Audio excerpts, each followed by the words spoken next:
Welcome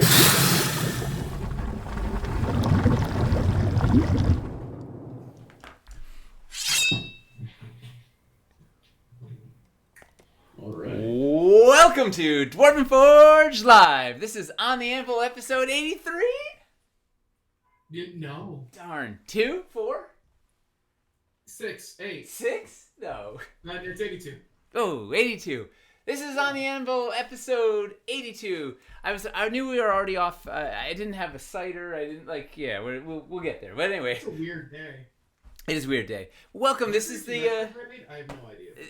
This is the show where we take you behind the scenes here at Dwarven Forge and show you what we're working on, show you what we're thinking about. Mostly, we hang out with you for 2 hours and drink a frosty beverage, which I'm going to have to go grab, and interact with us, right? Come let us know your thoughts, ask us questions, give us your ideas. We are a deeply collaborative, creative company, and we like collaborating with you guys. You tend to give us lots of useful information and feedback and whatnot, so... Yeah, please do so. You are all unpaid employees. Yeah. Unpaid? Actually, I mean, you mostly pay us, so it's more than unpaid. Oh, you're probably not loud enough. Probably not. No. I'm trying to talk loudly. Unpaid and unpainted. Unpaid and unpainted. And, you can also send us, some feedback at ota@dwarvenforge.com, too, if you don't want to throw it into chat. But welcome. We're excited to hang out for 2 hours today. We're going to be talking about new cities. What else are we doing today, Chris? Well, today we're doing what you've been asking for a while. I have? Leading up to Wildlands. We're finally doing it. We're going to start making a piece on stream. The very early stages, the foam mock-up. Woo. Which is where he starts figuring out the geometry before it starts getting sculpted and we waste precious clay experimenting. It's the time more than the clay, but yes. I like precious clay. Precious. Well, hey, thank you, Gallagher. Gallagher says, loves our last Kickstarter. Got the Sorrow Swamp, and it's awesome. Yay. Thanks for the... pretty cool. I'm excited for it. It all looks so cool. I haven't had ample time to play soon after this next Kickstarter. So Christmas, it'll be delightful. But we're gonna hang out for 2 hours. We're gonna take your questions. We're gonna cut up some stuff live, and we're gonna give away a $50 gift certificate at the mid-ish point. Please feel free to remind us if we, for some reason, forget. Right? They always do. Are you sure? What are you drinking there? IPA? That was it. Nope. Oh, that wasn't at the cider. Oh, it was. That wasn't at the cider. I'm single-handedly keeping Angry Orchard in business. Woo! Or at least keeping it in stock at the Key Foods by my apartment. It's the Lord's work. Yeah. Well, before we dive into cutting up some foam, and hey, maybe this will be the first time I shed blood live on camera. Could be tonight. There's no way you haven't done that yet. I don't think I've cut myself on camera. And even with some nonsense. Even when you were taking a knife to the lantern post or something.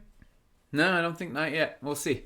Oh no, I remember. It was you had cut yourself earlier in the day, and you showed off your bandage or your little finger condom before because you had to bandage up earlier that day. Yes. Yeah. Oh yeah, I had a really dinged up hand. What was it? Anyway, before that, we're going into the. Did I hit the right button? Okay. The news. It's the news. Wow. News. I really want to get my hands on this file and make. What did I do? I don't know. I don't know. I really want to get my hands on that file and make one for like sports and weather. Yes. Now to the sports. So, Chris, while you kick off the news, I'm gonna grab a cider. We'll see if who's faster. Can you get through Wildlands shipping, or can I get a cider? I mean, I guess Wildlands shipping's taken about. I can get through Wildlands shipping extraordinarily fast. Just like us, right? It's taken only like 8 months. So what the heck? Yeah, it's the fastest we've ever delivered on a Kickstarter. That's not true. That's true. Hey, the pandemic. Shipping has been a nightmare for the last year and a half. But hey, we officially have everything. If you haven't heard before, everything for Wildlands is officially on the water. The last 2 containers are on their way to the States and will be here by the 3rd week of April. All of the EU deliveries are supposed to arrive in Germany on the 10th. So wow, they're going to be here less than a week. That's how they'll start shipping out. And we just got the Australian and New Zealand and like Japanese container on a boat last week, I believe. So everything is officially on the water. That includes the light puck. That includes literally everything for Wildlands. We have nothing left in China. Woo! The restocks. The restock was split into 2 containers, and they are close to being here. I think they're supposed to arrive on the 10th and the 18th, respectively. So we should have our restock around the middle of the month, probably middle 3rd week of the month, something like that. We just got to get it to the warehouse and get it all received. Which could take a little bit because it's a whole bunch of different sets. And True. Yeah. Also, they've got a Wildlands container arriving around the same time, so maybe we might prioritize that. Well, I'll tell you what. We will let you know all about it when that restock is. When we have a date, we know what's going on. We'll let you know, and we'll get a collection up early, hopefully, so you can get an idea of what's coming. And it's gonna be fun. We're gonna debut some new bundles with the restock. We really want to kind of flesh out the bundles and just have like basically stuff that feels like encounters that you can point new people to and give you like a gift card for buying like a bunch of stuff at once, basically. You've put some cool bundles together. I'm excited to get the stuff out there.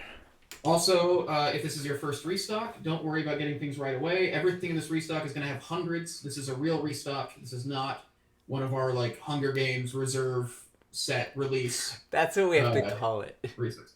That's what it gets called, yeah. Yeah. Well, because, I don't know. Yeah. I try to explain it, but somehow some stuff always gets lost in translation. No, this is on a standard restock like this, there's gonna be hundreds. Nothing is gonna sell out on day one. Yes. Some of it might sell out in the first month. We've been surprised by how quickly. Yeah, but not it's not in day one. Like you'll get everything. We've never sold out day one of a regular restock. Yeah. So don't worry too much. You'll have time to like look around. Hey, McKee's Morology's here. Hey, Josh, you need some dungeons. We've got 2 dungeon bundles coming that I'm actually really excited about. You should, Josh, drop a link to your Etsy store in there. He makes really cool little stuff designed to complement DF stuff. Really intricate little, all sorts of fun things. Like portals and lights and where's my? If you have like our walls of fire, he made a custom little base to put under it that'll make your wall of fire. Yes. It'll shine like LEDs up through, so your wall of fire will glow. It's nice. And a bunch of other stuff as well. Like he's just, I think he's basically just a mad scientist doing a bunch of electronic stuff in his garage or something. Here's a glowing mushroom cluster he made. It's purple. Yeah. You know. There's a lot of really cool special effects pieces you can work in your builds. Yeah, they're awesome. Tables with the stuff on them and tiny lights and street lights and lots of cool stuff. Yeah. Talented artist. Yeah. Ton of cool stuff. Just like a really cool small business doing awesome stuff. Yes. Speaking of which, we've got a couple Kickstarters to promote, as well as a charity game and a nice little documentary. Woo! We're going to start with reminding you about Arcana, like Arcana, which our friends at Mirrorscape are doing. It is a augmented reality app, basically, to let you build dungeons in AR, share them with people and stuff. It's a really well fleshed out thing, and you're going to be able to use some of our pieces with that. They're kickstarting it right now. They're funded. They just got past the full PC support, so no matter what you're using, iPad, laptop, any of it, the app will work with it now. They've got they're at what 200K with about 2,000 backers and another. Yeah, I think they're close to 250K now. Like awesome. they've been moving pretty good. Yeah. And it's a pretty neat thing. We've seen the demo, and they've been working on this for a long time. Like I saw a working demo out in LA with two and a half years ago or whatever. They've been pushing, but it's pretty cool. It should be a fun way to do some stuff. You can also do hybrid builds where you do something do an actual analog build and then have a digital build that connects to it, and Fog of War, and they have a very ambitious plan. They need your help to support it. So there's a ton of stuff you can do with it. Check out their Kickstarter page to see more. Just go to like bookmark it, watch it after the stream or whatever. Yeah, you can do a lot of really cool stuff. It's been really well thought through. And also, if there's something that they're missing that you think they could use, tell them. Let them know. Get in the comments. In fact, you'll probably be able to let them know on this show in a couple of weeks. We're gonna have them pop on and show off some stuff some point this week. Yeah, this month. We're planning to have them on the 20th. In that episode of On the Anvil to talk about it and stuff. So yeah, if you want to see, if you got any like burning questions that you want answered in depth or anything, we'll be doing that in a couple weeks. Woo! Let's see. And then speaking of cool Kickstarters, you should probably get in on, or at least know about. Reaper's doing their Bone 6 Kickstarter. Reaper, one of the best mini makers in the game. Like the Bones material. Like the great thing about these Bones Kickstarters, if you don't have a ton of minis, if you're planning to start getting into 3D terrain, if you're like new to us and you're like starting to like do physical games for the first time, this is a fantastic way to get like all the minis you could need at like a super low price, like literally like $1 per mini. It's gonna be the core box is $125, and there'll be like 100 minis in there by the time it's done, at least. Like it's always, I mean, it's too many minis. Like the bones, it piles up once you've backed more than one bones. Yeah. It's like it's wild. And they have their Green Griffin expansion is gonna play really nicely with our upcoming cities, right? They have a bunch of nice furniture and some townsfolk, and so if you want to. We'll race. We'll see who. When did they say they're delivering this? I don't remember, because the last one was an 18-month turnaround. Maybe we'll. I want to race them. I think we'll lose. One, I mean, the last one, nobody knew what pandemic shipping was going to be like. They're saying April 2024.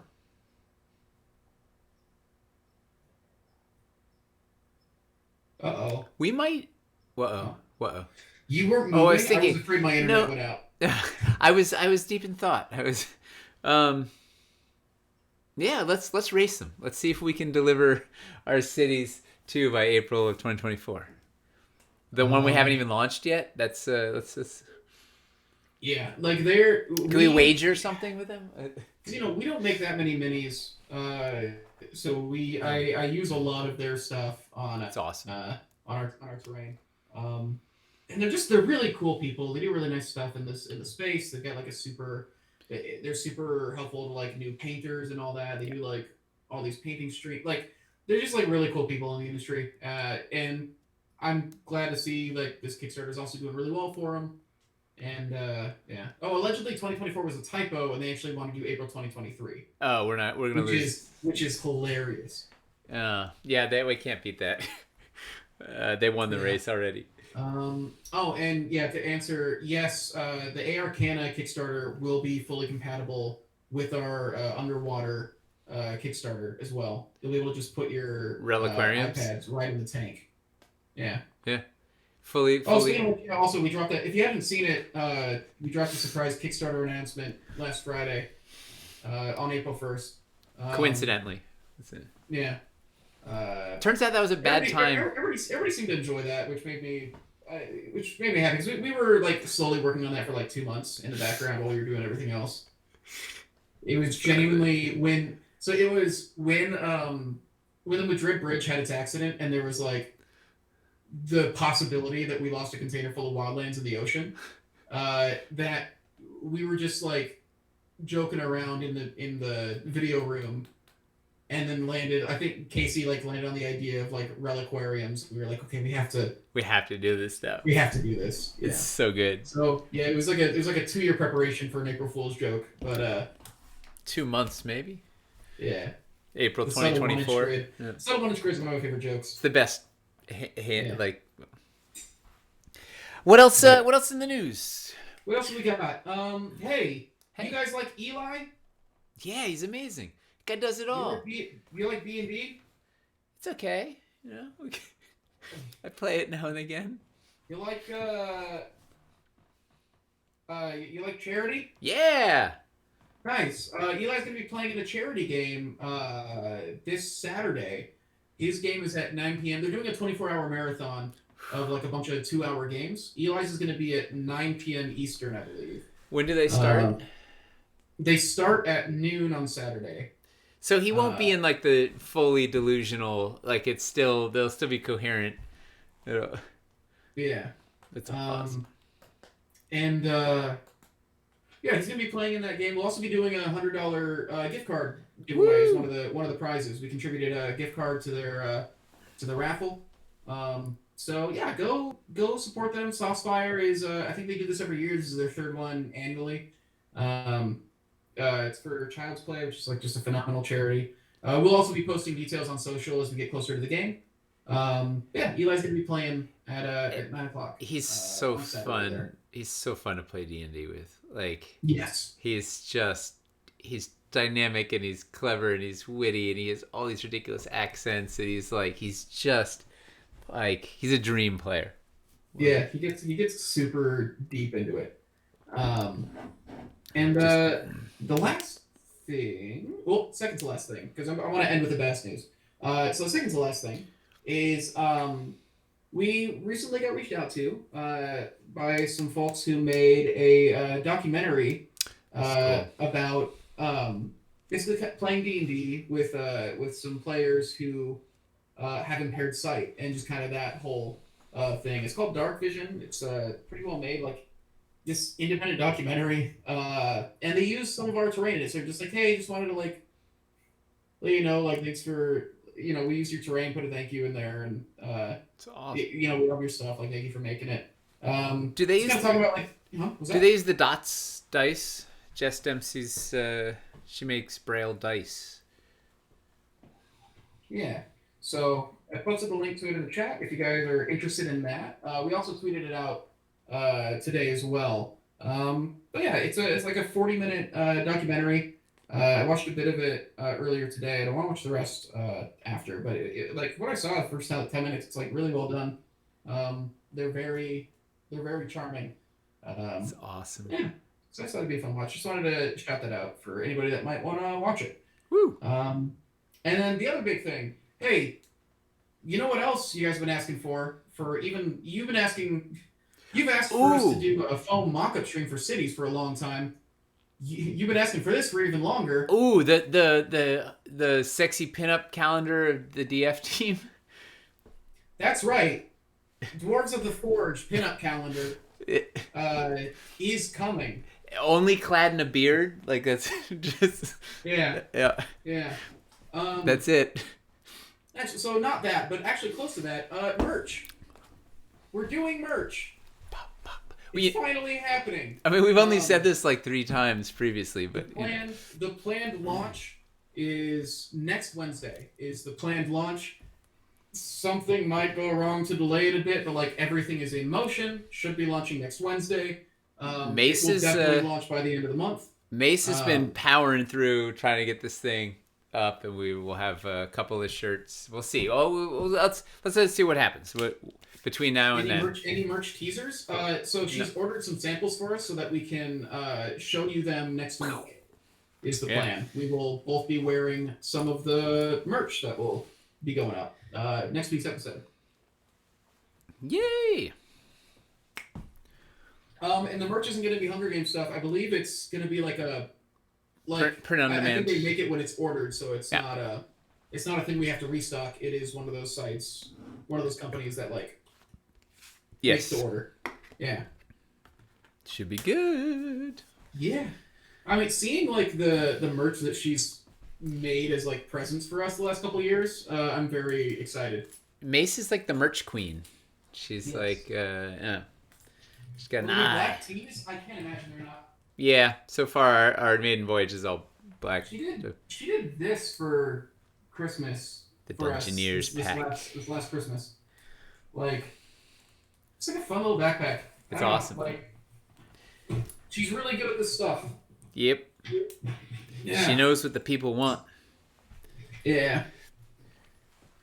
I think that's everything. We know what the people want. Bard Song! We just wanted to shout out our friends at Steamforged who their game Bard Song finally shipped, and it is awesome. So Eli and I designed a level in it, which may or may not even, I don't know if you can beat it. It's really like I don't know. I didn't understand the mechanics fully when we were designing. It's going to take a really long time. But anyway, it's an optional level. It's called the Gauntlet. It's a Durgar death trap that just is a grinder. It's a really, really great dungeon crawler. I've been playing a ton. My kids are absolutely obsessed. It came this weekend, and we've already logged in. I don't know, we're on chapter 4, and each chapter takes, I don't know, several hours of gameplay. They got up at 6:30 this morning and came downstairs so that we could finish up, and I might have taken them late to school because we needed to finish the level before. I mean, you don't learn that important stuff in 4th grade, right? Like, it's fine. Mm-hmm. You can, yeah. No, it's really compatible with. Oh, have you tried using terrain with it? People are wondering.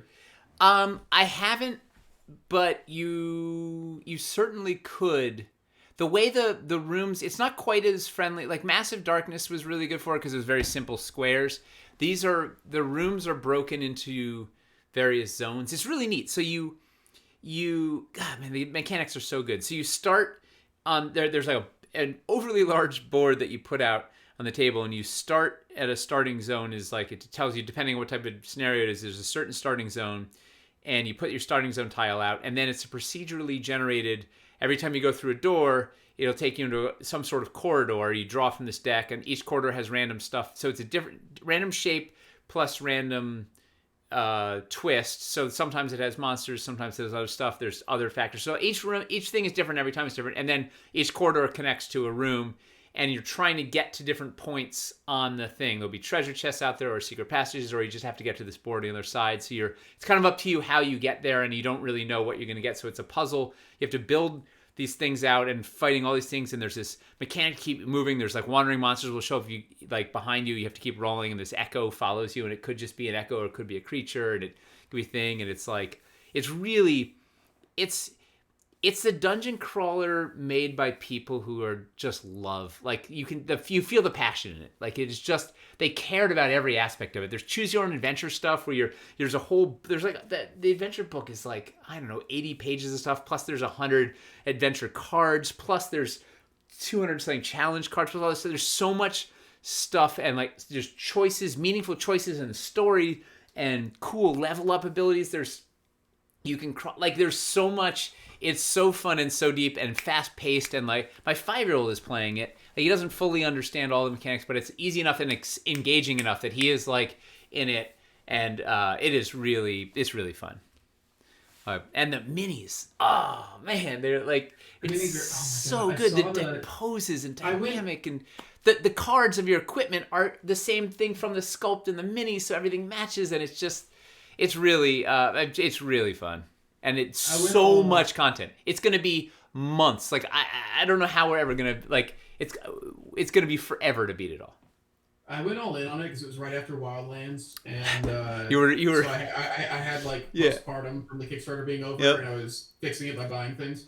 Good plan. And I saw like the Clockwork expansion like that they did, and like I was like, I have to get all those minis. And I just saw the box. It got delivered to me at the office, so I went in today to shoot some stuff, and it's massive. It's so big. I can't. Yeah, no, there's so it's like 20 pounds just for the core thing. Like it's really but it's really fun anyway, and they did such a good job. There's some problems, like the rule book is really hard to reference, and there's a few typos, and there's some stuff, whatever, but like it's so wildly ambitious for a company. They're the same size as us, and to do something like, it blows my mind how they managed to put out so much content. It's not like fluff content. Like, I don't know if you ever backed a CMON game or whatever, where they just keep sort of like just throwing 10 of the same mini in and whatever. Like, this is like, they cared about all the stuff in there. There's so much stuff in there, and it's all adding to the thing, and it's like, it is wild. I don't know. I'm really enjoying it, having played a lot of dungeon crawlers. Are they selling it online yet? Or I think it's on their. I think it's on their store, or it will be imminently. But I highly recommend if they might be. Yeah, they might be waiting to finish fulfilling the Kickstarter before it goes up for sale. Yeah, because like backers are just getting it now. Well, they've got it. People in England, like they've had it for a month. Like it's the flip side of us. On the other end, yeah. huh? Yeah, it's the reverse thing, but I think we're the last to be getting it now, but I don't know. But it's worth checking out. Like they do such great work, and it's just the minis alone are so cool, and they're so like, yeah, I'm really digging it. But anyway, I don't know. You could potentially do something with terrain. I don't know how, and it would slow it down. Like it's a fast paced. Like yeah, you definitely could do the room layouts. The problem is that like you draw the card to figure out what the room is, so it just is so much faster to just put the card down. And it's also the shapes of the room. Like you're puzzling it out. Like you have to connect it. Like there's a couple of doorways. Sometimes there's a mandatory doorway, but sometimes you get to choose, and you're trying to get them. You're trying to line the rooms up so you can get the next one to get you there to get to this token and see if it's the right thing. And like it's it would probably be a disservice. Like it would slow it down to try and build it all out with terrain, because it's not really about the room so much as the experience of getting through. Because you have to go through each chapter is like 4, 6, 8 of these dungeon crawls that are each going to take you 30 minutes to an hour or something, depending on how nuts they are. So it's like, you're kind of it's about quantity of dungeon rather than building this really elaborate quality 3D dungeon. Like you're churning through it. People are saying it says sold out on their site. My assumption is that they haven't actually put it in stock yet.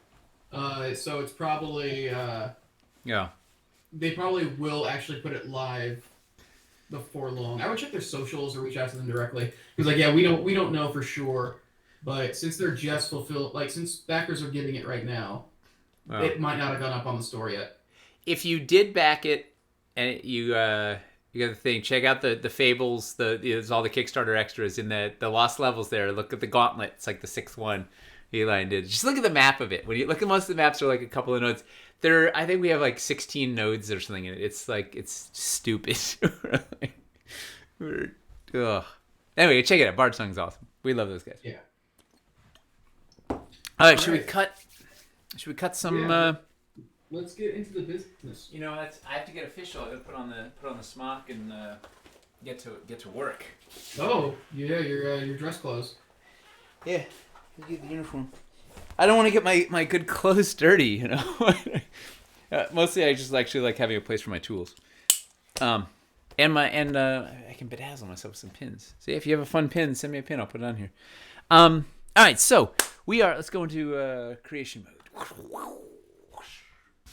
All right, welcome to the other side of the studio here. I'm 2 feet away from where I was before. So we're doing a Kickstarter for cities sometime this fall, between Labor Day and Halloween, is my guess. We will launch somewhere in that window. We're going back into the city, right? I don't know how many years ago we did. Kickstarter 3 was cities, and it was a great first foray, but there's so much more to do.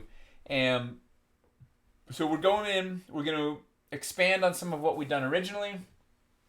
We're going to add a bunch of new stuff, notably some rustic wood, just some gritty wood that's good for taverns and farmhouses and stables and warehouses and old shacks in the woods and forts and I don't know, just anything made out of wood. Plain old wood, just wood. And then some fancy ashlar cut stone for more upscale, majestic, for what are they called? Those things you worship, temples and cathedrals and guild houses and fancy manors and all manner of manners like that. We're endeavoring to break the box. Everything previously was very boxy, right? It was like everything was a big square. We're going out of the. It's boxy. They're what? It's boxy. You're not gonna get that. No, I'm totally lost. I thought it was like it was log, but then no, it was not. No. It's log. Yeah, no, that's where you're going. It was much after your time. Don't worry about it. After my time. Yeah. We're breaking the boxes. We are we're being very scatter focused, so sort of things are designed generally to be on top of sculpted terrain or a surface layer. We're gonna have some surface layer options. The big ones are multi-level play. We're focused on doing a lot of fun, multi-level dynamic, very interesting builds and encounters where you go use the Z-axis a lot, and lots of toolbox systems. So in addition to buildings, we've got a scaffolding system and a 1-inch rise system and courtyard wall system, interior wall system, modular roof system, accessories, which is kind of a toolbox but not as huge, but lots, hopefully giving you a massive arsenal of storytelling tools to just make some really cool encounters. Did I miss? Is that a pretty good overview? Is there anything else we're planning for this? Unicorns. Well, it's not just a unicorn. It's a modular boat unicorn. So it's a unicorn you can break off the body and then put in a boat, and then it becomes a modular ship unicorn. And you can plug it straight into the roof. And then it goes into space, and it's a ham jamicorn. It just goes. It's the best. It's a nice cat butt. I'm a big fan of that word. All right, so cat butt. No, ham jamicorn. That's what broke you.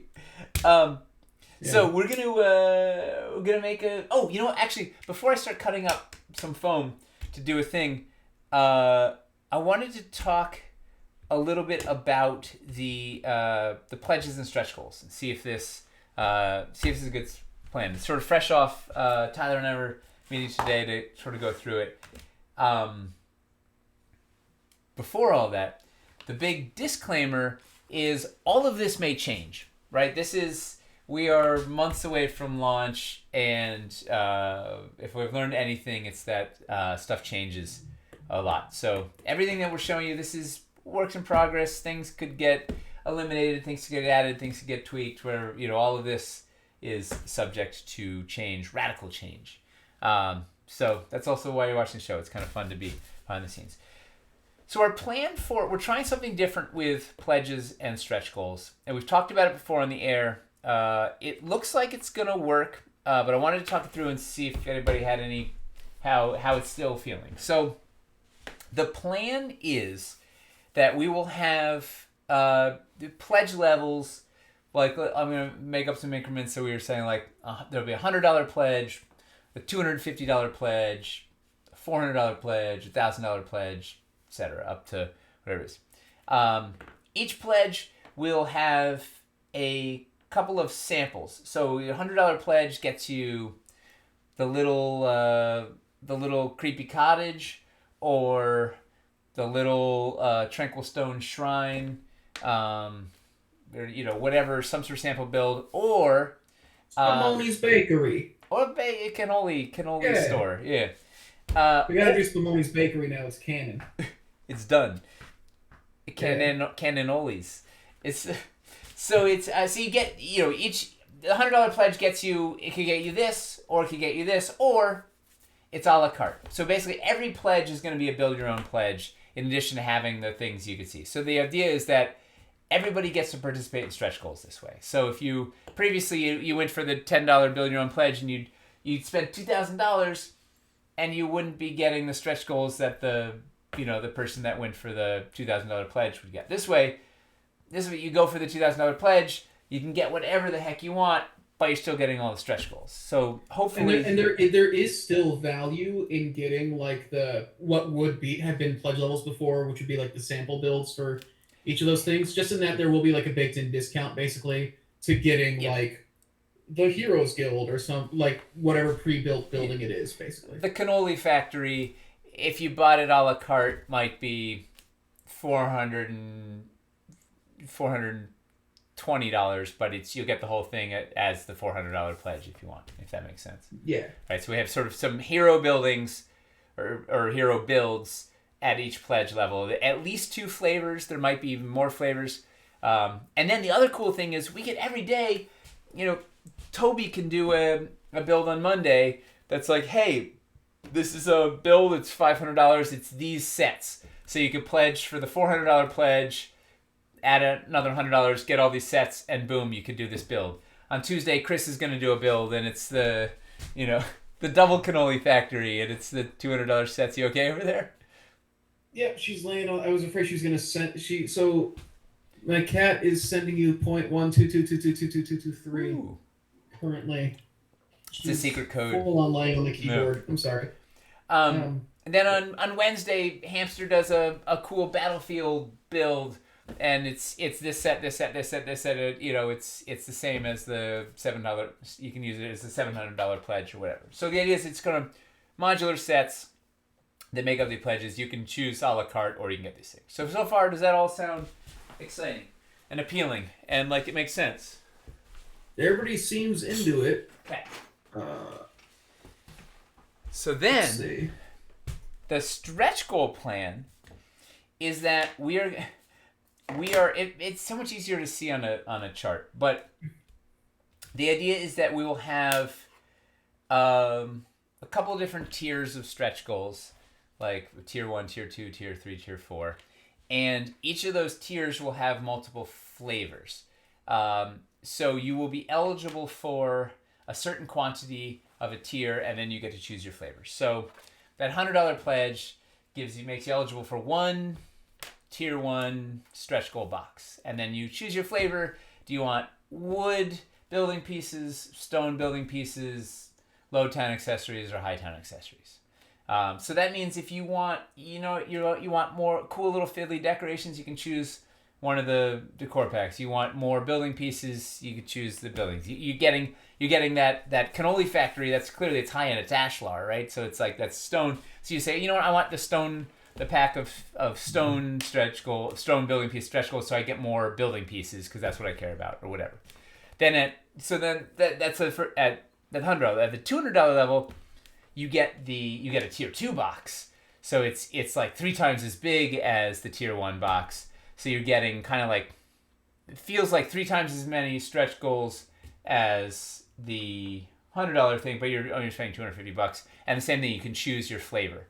And then it just keeps escalating. So you're at $1,000, you're getting 3 tier 1 boxes, 3 tier 2 boxes, and a tier 3 or whatever. I don't know, I'm making up numbers, but like it'll sort of escalate as you go up, and you get to choose. So if you want, at the higher levels, you're getting 4 of these and 4 of these, so you can say, you know what, I just want all extra building pieces, or I want all stone, specifically just stone extra building pieces, or I want 1 stone building pieces, 1 wood building pieces, 1 high town decor, 1 low town decor. You can diversify, or you just want all accessories or whatever. So hopefully it'll let people kind of tailor the stretch goals to their needs, particularly if you're just interested in, you're like, I've got enough buildings from the original cities, I just want all these new systems, scavenge. Then you can just get the accessories, or maybe we'll have a minis pack that's a stretch goal pack or whatever, but you're going to kind of let you choose what areas of stretch goals you're interested in. How does that sound? Does that make sense? We've got 2 questions that I want to yes. super quick. Lori was wondering if you can still upgrade your pledge in the Pledge Manager. Yes. Which, yes, you can still be able to do that. Because and the other one was, how does this work with Unpainted? We basically will have, we'll have unpainted versions of those. Of those hero buildings, but they wouldn't fill the whole pledge tier. Basically, I think we'd have I don't know exactly. I think we'd have to have I think we drive it off of painted prices and then have the same thing an unpainted level that costs. So like, if we have $100 pledge level that gets you either this painted set or this painted set, we could have a $80 pledge level that gets you the same 2 sets but unpainted, or something like that, and unpainted stretch goals. I think we have to do it like that. Not entirely sure how to. I think basing it off of painted is the better idea, because the reality is most of the people who'd be going unpainted are also the people who are more willing to spend time looking at their options and doing a la carte stuff. And most of the people are buying painted.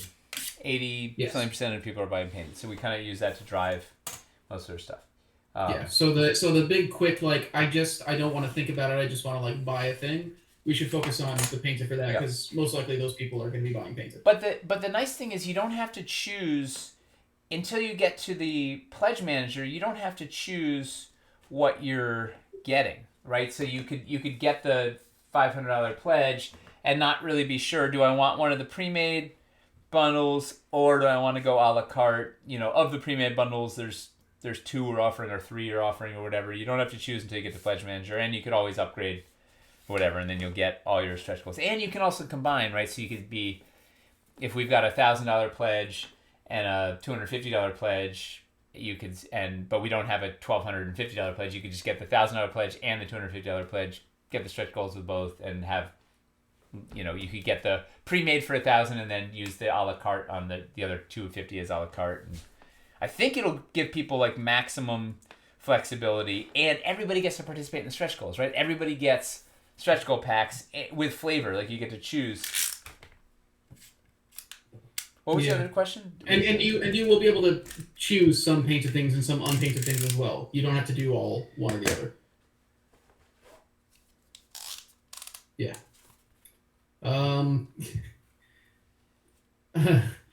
McGreg is desperate to know if what you're making right now is a ruined wall.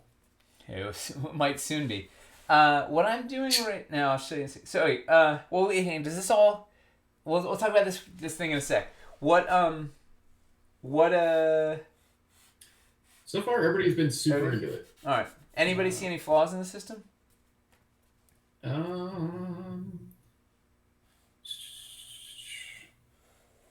see. I don't think so. Yeah, somebody was saying there's was it Jake Kind? Somebody said that he thinks we're trying too hard to give people like options with stretch goals. Like it's all just gravy, so like don't worry too much about providing a bunch of. You know what? People.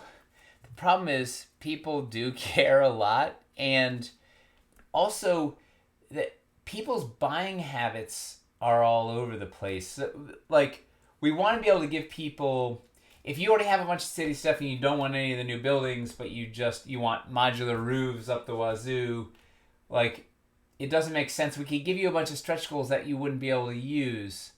Like, I want to be able to make sure that people can get stuff that's useful to them, right? The whole point of this is that we're using the economy of scale to give everybody a little bonus. So you want them to be able to have stuff that they're excited about and is useful.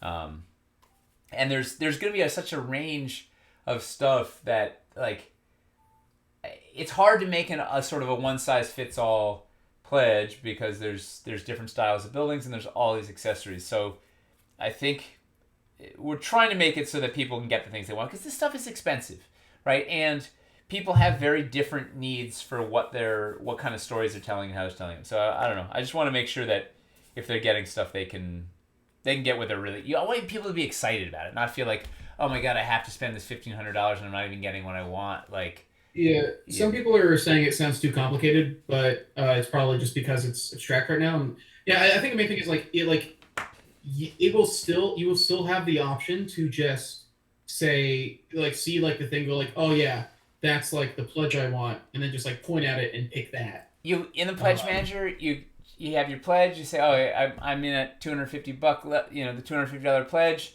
and I can get the Cannoli Factory or the Broken Bottle Tavern, or you choose one of those to drop down, or the third drop down is go a la carte, and then boom, it just gives you the credit. You can pick all the add-ons you want, and then it says, okay, you're eligible for one tier 1 box and one tier 2 box. What flavor do you want? You go to the drop down. You say, I want wood building stuff, and I want low town accessories.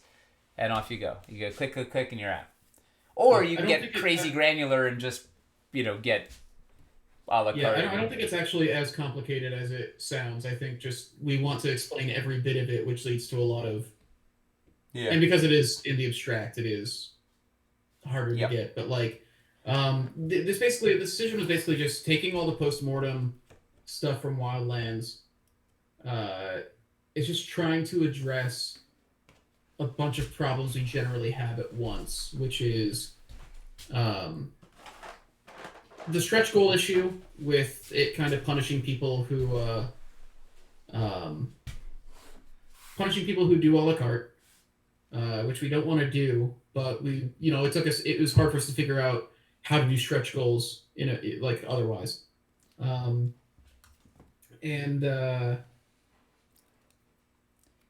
also, like, it solves our store problem in a huge way, which is nice. Making it so that, like, all what we would call encounters are basically only made up of add-on packs now. Makes it Boy, easier. So I don't know. I feel like it addresses like a lot of problems both that we get after our Kickstarters complaints that we get, as well as a logistics issue that we always have after a Kickstarter. Well, and the other thing I'm excited about is being able to have sample builds. Like, you can show the recipe for a sample build, and it's something you could buy as a pledge. Like, say, oh yeah, Tyler just built this thing. Here's the recipe. You could get this if you want. Yeah, a big part of doing it this way is because then we can literally design the store packs for the Kickstarter instead of having to redesign it after the Kickstarter. Which we still will need to do a bit for Wildlands. Not as much as usual, but we can't carry over a lot of the Wildlands stuff straight into the store. Like, we need to rethink a good amount of it. We need to rethink our life choices, Chris. We gotta. Yep. All right. So, all right. Well, to be continued on pledges and stretch goals, and hopefully it'll make maybe more sense once it's quantified. I think it will. Like, all right, its issue with a lot of it is when you're trying to explain it and you don't have it in front of you, it's hard. Which is why some people were really concerned about the way that some of the sculpts or mocks or stuff are looking, and it's like, well, you're not seeing the full thing yet. But then once we actually have the terrain all finished and we put it together, then they get it, So Wildlands hitting the store end of May at the absolute earliest, most likely early June. It all depends on how long all those boats take to get where they're going, and unload, and customs, and I don't know. There's a lot between A and B. But you know what? We will tell you the second it happens. The folks get the stretch goal they wanted. Yeah, that's what the system would do as well. It lets you pick what stretch goals you want. You're eligible for, at this pledge level, you're eligible for 2 Tier 1 boxes and a Tier 2 box. Pick your flavor for each one, and you get to choose the things you're excited about. Yeah. That's the idea. Any idea what will be in the store in a quantity ballpark? I don't think we have the quantities yet. No, but we'll let you know once we're closer to it. Yeah. For sure. All right, so let's let's cut some stuff up. Let's get dangerous with some blades. So, will there be any extra moonlit arches? There should be some, probably. Yeah. I don't know how much though. Yes, I think there'll be some extra. So what are we making? People have been saying, is this a double high wall? Is what people have been asking. Yes, but this isn't what we're making. But yes. So, actually, we'll come back to this thing in a second. I'll show you. So we have a.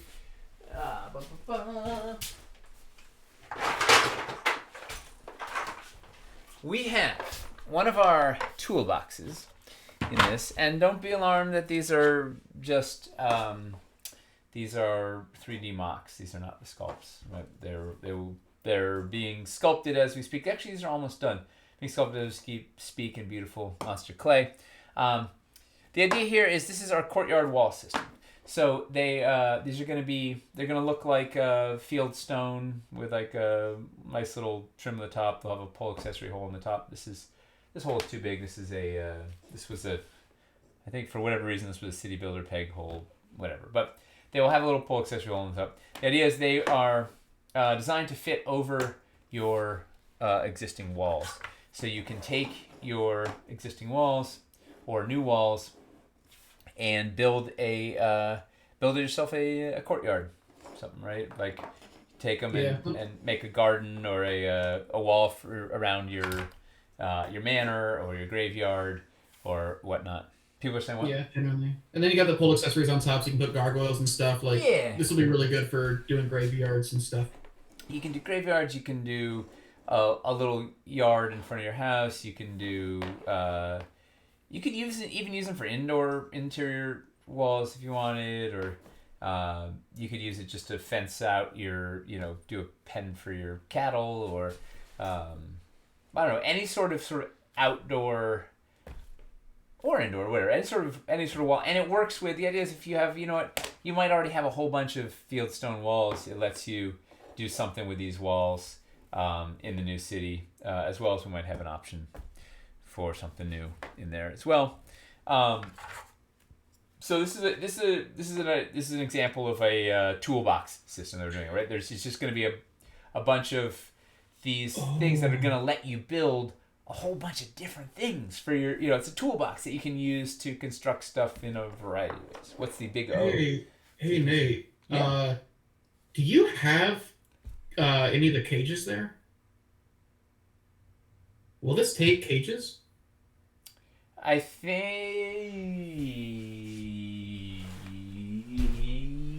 yes. Let's find out. Oh, I just kicked you. Because if you can also put the cages in there, that's a really cool little compatibility thing. I do have some cages. The feet of the cages might be problematic. Let's see. That's what I'm wondering. Yeah. Yeah, you could it's not. Yeah, you could do it. It's not as seamless as the city builder walls are gonna be. Wait, let me get a door. But that doesn't look terrible though. No.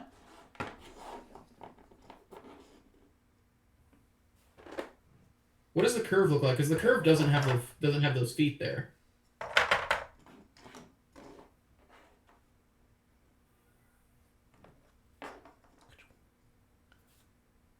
Yeah, so you can do something neat with those.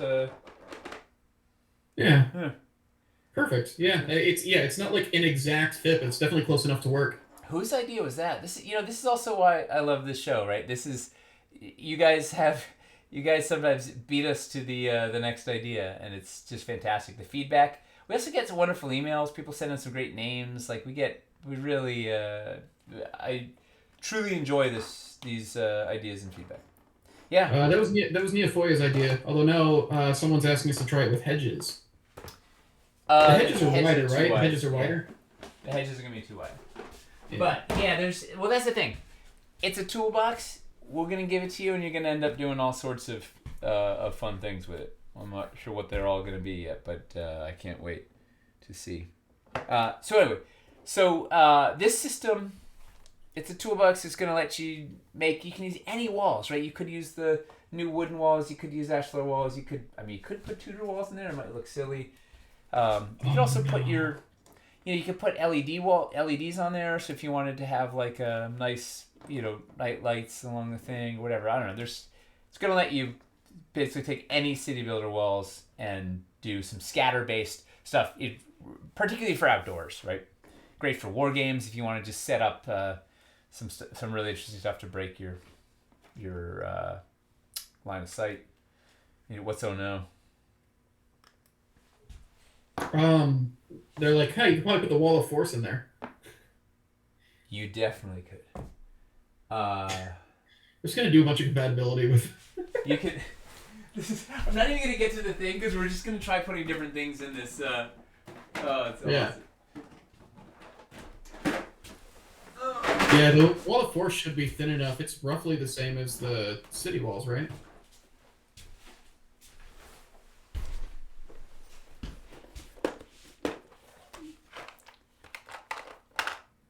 These are going to be fun ideas to take to the dev team now. Yeah, they're a little short. It's better with longer. Here's the wall of thorns doesn't quite fit. Yeah. You couldn't do it. Like it's not bad. What you can do are you can still do that and just butt it up against it. Yeah. These were the old fire from the Resin Wicked Edition. Yeah, there's lots of people. Once again, it's an open-ended toolbox that people are gonna do some fun things with. So as we were going through the zones of the city, one of the things that came up, we were talking about sort of where are the areas that you tend to have, where do you have encounters, right? Where generally people are using our terrain to build out combat encounters. Shad Ross builds everything, be it a role-playing encounter or whatever, he just builds it so his players have a thing, it's just a sandbox to be in. And also then they don't know when combat's going to break out. Whatever. But generally, people are building just the combat encounters. So we tend to focus on what are the things where are you going to have combat. And one of the things that came up a lot was the city gates, right? You're trying to sneak into the city, you're trying to sneak out of the city, you're trying to break into the city, you're trying to defend the city, you just come in the gates and somebody pickpockets you, or a band of thugs is watching the gate to try and get people, or whatever. It's a for whatever reason, right? A lot of stuff happens by the city gates, and we've got some pretty awesome ways to make really expensive city gates, right? If you want to go $500 on the castle system, and we don't even have the postern gate in stock right now, right? So like that's not even an option. We don't. We're trying to get it back. Yeah. Yeah. So, Eli's like, but there's like, can't there? There's got to be a way we can do some sort of affordable city gate or whatever. So, we're gonna try something tonight, and then so the idea was, let me find this thing.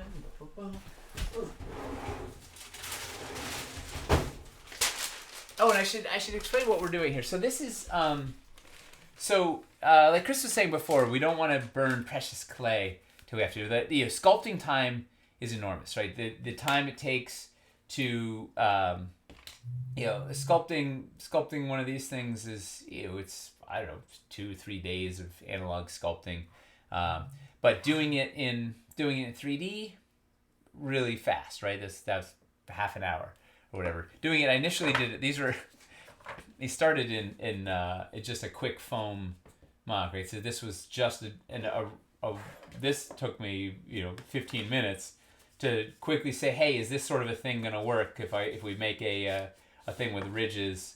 Oh wait, that totally pillars with ridges works. That becomes a thing. So basically, we kind of quickly try and create stuff in 3 dimensions and test it, make sure the geometry works before we commit to doing it in clay, right? And get a couple of things out and build it and see is this gonna do what we want, / what we just did there, right? Hey, what if we stick a cage in it? What if we do whatever? Like it gives you a tool you can play with to see if it's worth doing.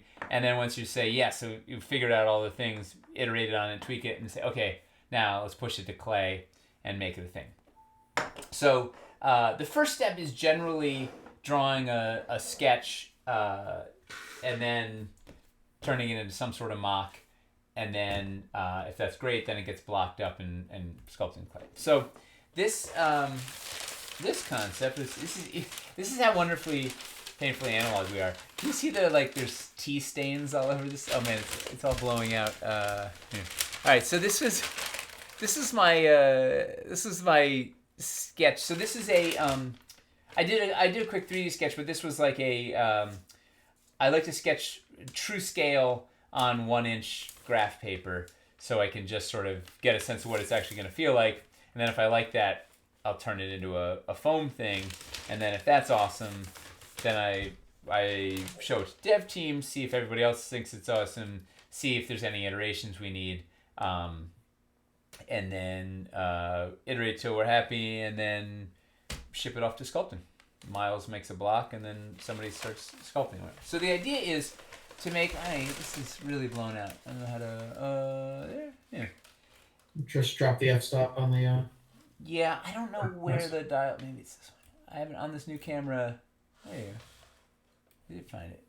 All right, so the idea is to transition from a regular height courtyard wall to double high, and that lets us use a double high double door wall and just make a gate with using 2 relatively simple flat adapter pieces. We can hopefully make something that becomes a good small town gate that costs you a lot less than the $600 Barbican, and will work with a bunch of other pieces we have. So we're gonna try tonight is see if we can turn this tea stained sketch into something, test it, see if it does anything, and then maybe we can iterate on it and see how we can make it better.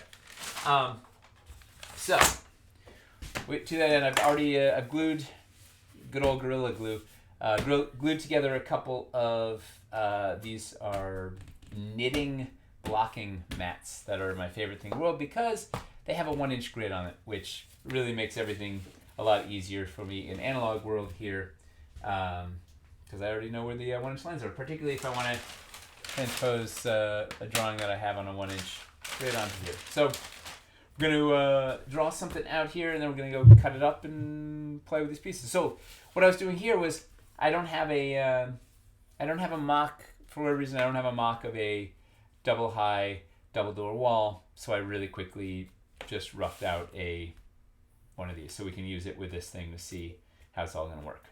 Does this all make sense so far? Sounds okay. Yeah. Where did I lose my... here we go. Should we make T-stain the giveaway word? Yes. Awesome. Is that hyphenated? Is that one word? What do we have to do? All one word. We always just do one word, baby. Wayusa T is magic for anyone. All right. If you guys want a chance to win a $50 gift card to the Dwarven Forge online store, just type T-stain in chat. All one word. T-E-A-S-T-A-I-N. This is available T-stain. internationally. Does not matter where you live. You are allowed to win this. You're allowed to win this. You're allowed. We'll let it. We'll let it slide. Yeah. Anybody else? Any viewers drink Wayusa tea on the rig? It's my favorite caffeine. Not to be confused with ayahuasca. This is Wayusa, Yeah, which is. Yeah. It's a I don't know. I don't know if we've converted a single person to trying Runa. But like we genuinely we drink so much of it at the office. I just restocked the fridge today. We have a mini fridge that is just for Runa. It's life bad. goals. No, it's great. It is it's exactly where we want to be. So what did I do here? This is I don't know what this is a wild.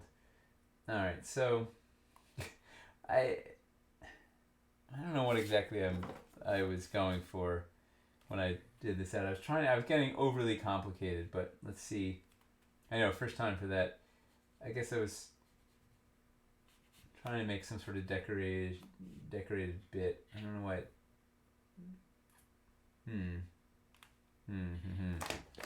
I mean, basically, it is T-stain all one word, not separate words. They got to be together for it to count for anybody doing it.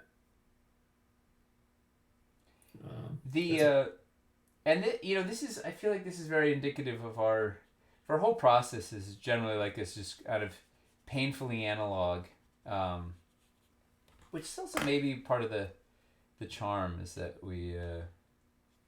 Well, I think you see it. I think it's the thing. Like it's because we don't do our stuff in resin or materials where you can do like super fine like thin lines and stuff like that. But like we have so much character to the sculpting, and I think a lot of that is because it is done by hand, so it's not this like big precise like here's an exact straight line like thing. Yeah. It's got actual human touch to it. Well, especially with the mocks, like this stuff is very, very, very flawed and analog and raw. Like it just it makes it feel like somebody actually made it. Yeah. Like, oh no. There's something said about that, the analog human touch. All right, so I'm gonna go. Yeah. I do the straight, big long straight cuts I do with a blade, and then I'm gonna go take it to the scroll saw and see what happens here. I'll move this so you can see the danger. I don't have cameras set up over there, so we'll have to see what happens. But the first and most crucial rule is wear your safety goggles and use your vacuum.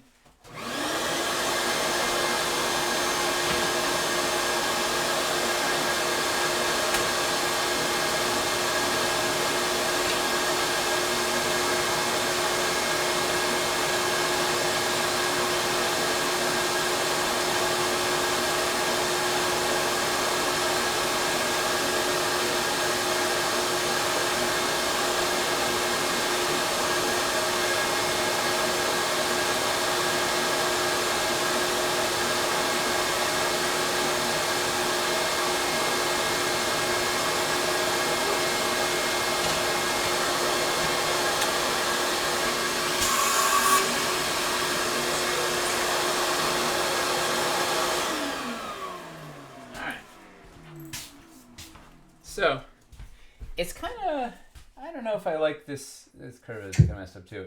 I don't know if I like the thing yet, but let's see how it works, and we can iterate on the alternate shape, but let's see how it pans out. I'm gonna have to make 2 of them too if this works. In fact, I need 2 of them to test it. Anyways, I should just trace it. What? You scared my cat. Someone's kid apparently got upset Because of the vacuum? Anybody with headphones? Yeah. Oh, is it really that loud? It's pretty loud. Maybe I'll turn it off for just this. The foam dust, it gets all over the place. Like, I try to be really diligent about just getting it all, not letting it go all over the place and build up, because it really gets, it's everywhere. I have a hard time keeping things clean, so if I like do the system of regularly do the same thing, then it stays clean-ish. Mm-hmm. Alright, I'll skip the vacuum. Just mute the mic next time you gotta. Oh yeah, there's a mute. That thing. Yeah, so something like that. Someone's dog ran away. It's a country music song now. Yeah.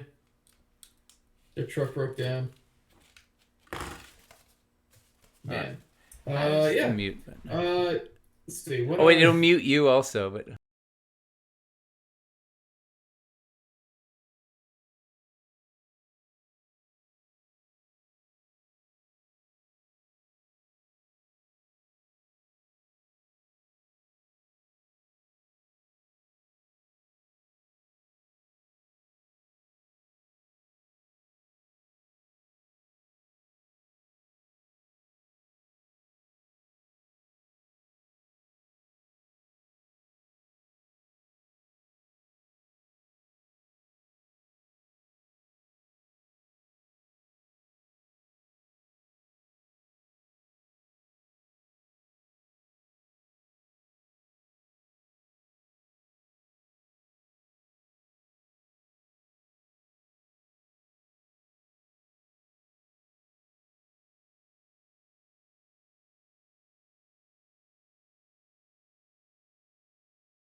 All right.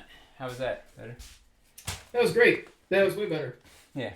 And so, a lot of this time, we don't need to, it doesn't need to be pretty yet. Like, we're just trying to figure out the raw geometry. Like, this was a perfect example of, I just needed a proof of concept of these things. This wasn't pretty, but then Eli went and messed around in 3D and turned that into this much prettier, and then that gets turned into an actual sculpt with real stuff, whatever. Like, we're just trying to kind of see if the system is going to work, see where you run into trouble. Like, oh, if it's higher than this, it's going to hit all these things, or if it's going that, it's not going to hit whatever, and yada yada yada. What? Did you forget to put the sound back on, right? I hope so. You tell me. Wait. We should have pretended we could not hear them. Okay, so you can. All right. They could. I think they were just trying to get me. That's why I love these guys. Okay. All right. Good. Let's roll the giveaway. I can't hear you. Yeah, you got 30 seconds to enter. T-Stain, all one word if you haven't done it yet. Although we got a lot of people in here, so I think most people have done it. $50 gift card, digital gift card, available to anybody in the world. That doesn't work for Dwarven Forge. Yeah. Also, I saw Westphalia Miniatures this year. Hi. Cool. I backed your Kickstarter a couple months ago. I think. I've definitely backed. A couple months ago. I backed. Death Knight. Yeah. Death Knight. Didn't they do the Star Wars with Boris? Am I making that up? I can't. I've lost all track of time. Yeah. Hang on. I definitely own some Westphalia miniatures. I can't remember which ones. But wrong. Let me check real quick. I might remember this correctly. Did they do the Pride minis also? The Pride Knights, was that them? Or is it somebody different? So yeah, they did a Half-Man Army. They did Strong Sword. Half-man army. Bards and Beasts. Oh yeah, I just got Fairlands. the Rot Dragon from the half. Wasn't that the half? They did Death Knight Rises. Yes. Yeah. Yes. A lot of good minis. What was the with the? They did those Hobbit ones that were the third breakfast. I didn't. I'm sorry, the halfling minis.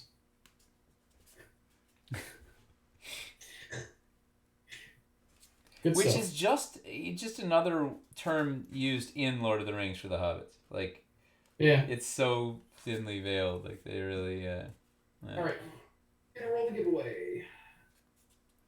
Yeah, really nice. I've always been happy with the work. Merc? Merc one. Hey. Nice. All right. You know, the other secret of all this is a sharp blade is your best friend. Like, it usually is. No, it's most situations. Dangerous. Dull blades are dangerous.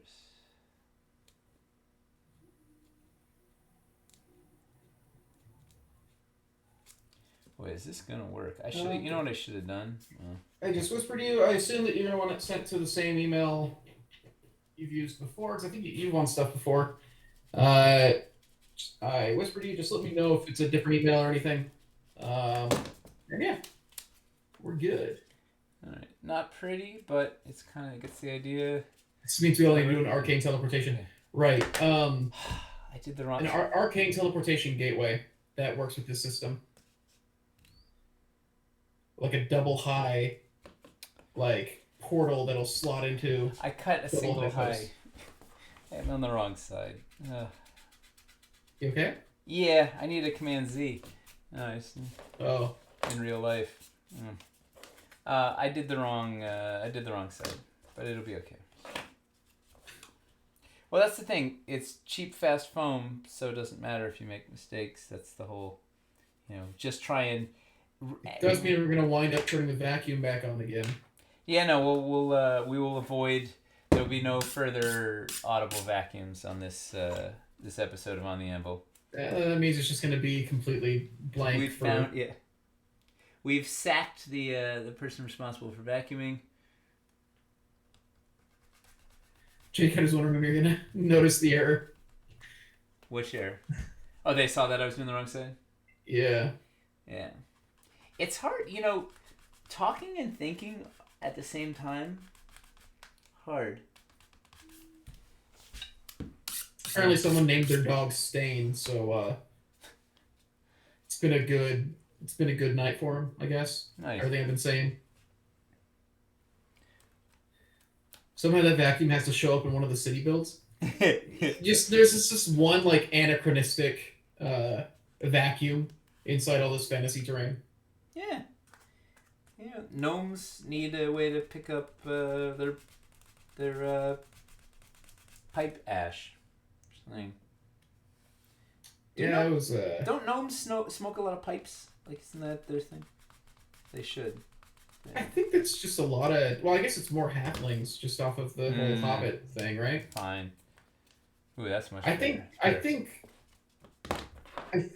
most characters played by somebody who's super into Lord of the Rings would just like have a pipe habit.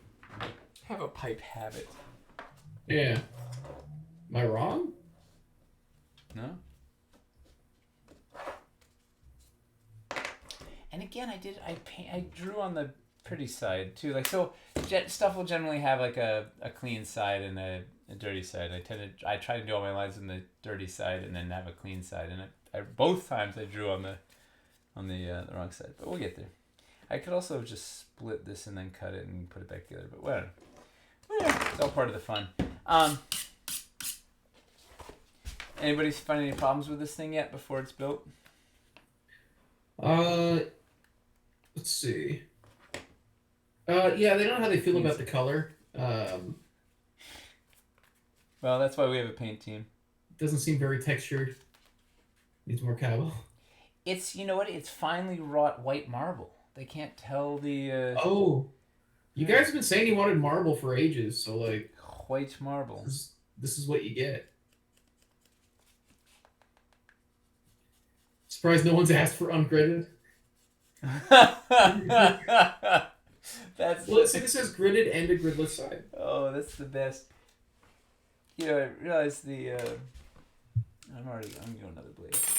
The I'm on the build side of the bench. That's the prototyping bench is over there. This is the build bench. I don't have a pencil sharpener over here. I don't have any of the I don't have my tools, Chris. We have to rough it. Finally, wall grids for spider climbing. Ha! Yeah, what do people do for vertical?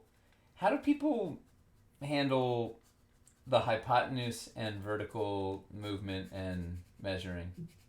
I assume flight stands. Like No, but measuring and all oh, most people that I've played with tend to just count diagonal squares as 5 feet, as well as even though like technically it lets you go further if you just go straight diagonal. a lot further. Yeah. Yeah, it's just because having to like do the math on the fly is not really a fun thing. Which is why hexes are better. But unfortunately, D&D didn't develop with hexes, and D&D is the big popular one. Turns out, the I just go tape measure these days. I just go raw. Yeah. Well, particularly because my brother's a physicist and will just try and abuse every, every numerical rule. As a player, he will try and abuse. So I'm just I'm just gonna give you a straight measurement with a tape D&D measure. D&D used to use hexes for outdoors. They still do. Like overworld maps will be hexes. Like the Isle of Dread. Yeah, you'll do like hex marches, like the hex crawl. Yeah. No, not pretty, but we got a nice little groove there. D&D hex terrain win. Well, or DF hex terrain win. Well, Jay apparently just got into Civilization and has been playing Civilization, which is wild to me. Well, So I'm saying just wait, give it a month. He's gonna say we should really make some stuff like Civilization. We need a hex tile that has a bunch of horses on it. And I think he's already off it. It was a short run. Just one night where he played. Yeah, one wild night where he played Civilization 6 until 4 in the morning. Yeah. Yeah, we're starting to get a thing. Let's see if it's gonna do something. Want to see Nate's brother as a guest star on the sci-fi streams? Yes. When we do a sci-fi Kickstarter, we just replace you with him for the whole thing and make him and we don't say anything about it, but he's just yeah, I'm Nate. That would be amazing. If I just gave him a list of catchphrases, he could totally do it.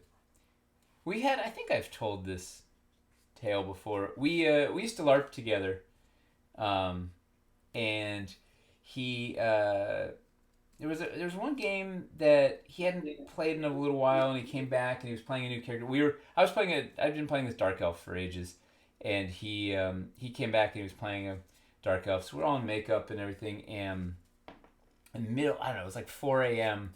We got attacked in the middle of the woods, right? Dark, 4 a.m. dark, attacking Dark Elves. In other words, we got jumped by these this undead assassins. These they were these were the other players that had a vendetta against me, and they killed him. They thought he was me.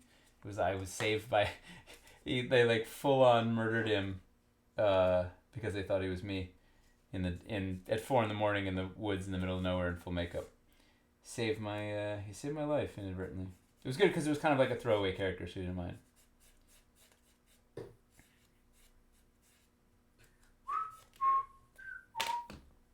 That's when we both had goatees and long hair.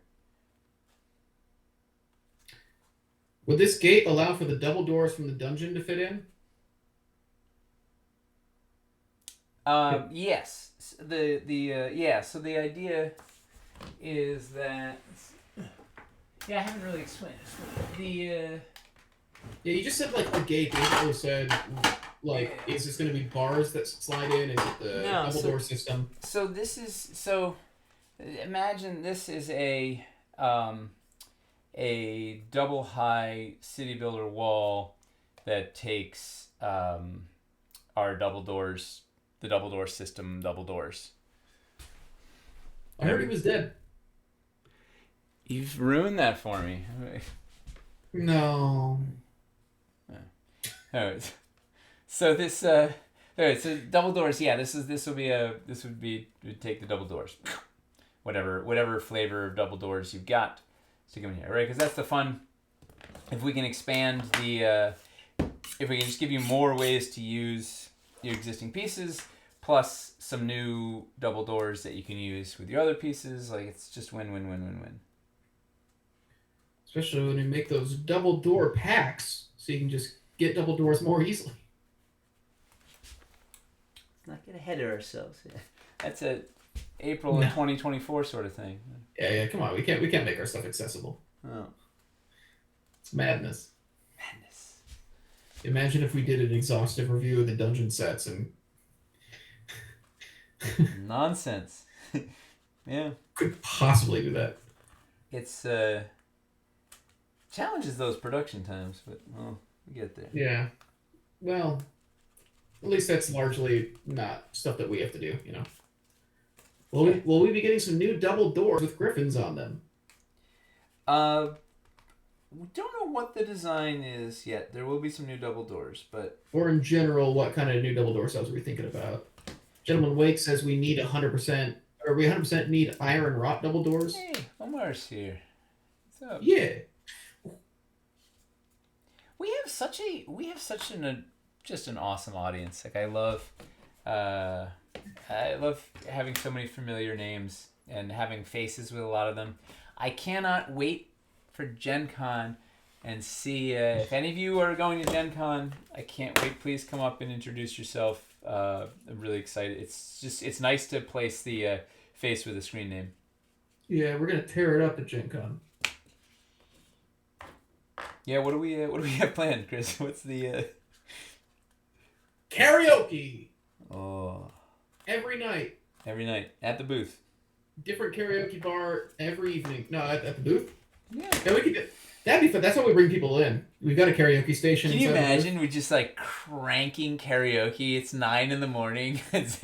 Nobody's able to talk about anything. Oh,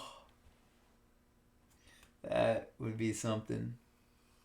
Yeah. The noise pollution at PAX East is pretty wild. Like there's so many. I believe it. Giant video game nonsense, whatever. Like we were running booth games. I was trying to run a game at the same time Wizards was announcing War of the Spark, and they literally were shooting off fireworks because it was War of the Sparks. They had all these spark generated things, like shooting off fireworks in the thing with giant speakers blaring up this thing. And I'm like trying to tell these, these poor people signed up for a game to play a thing, and I'm trying to give them it all, and I can't yell over the.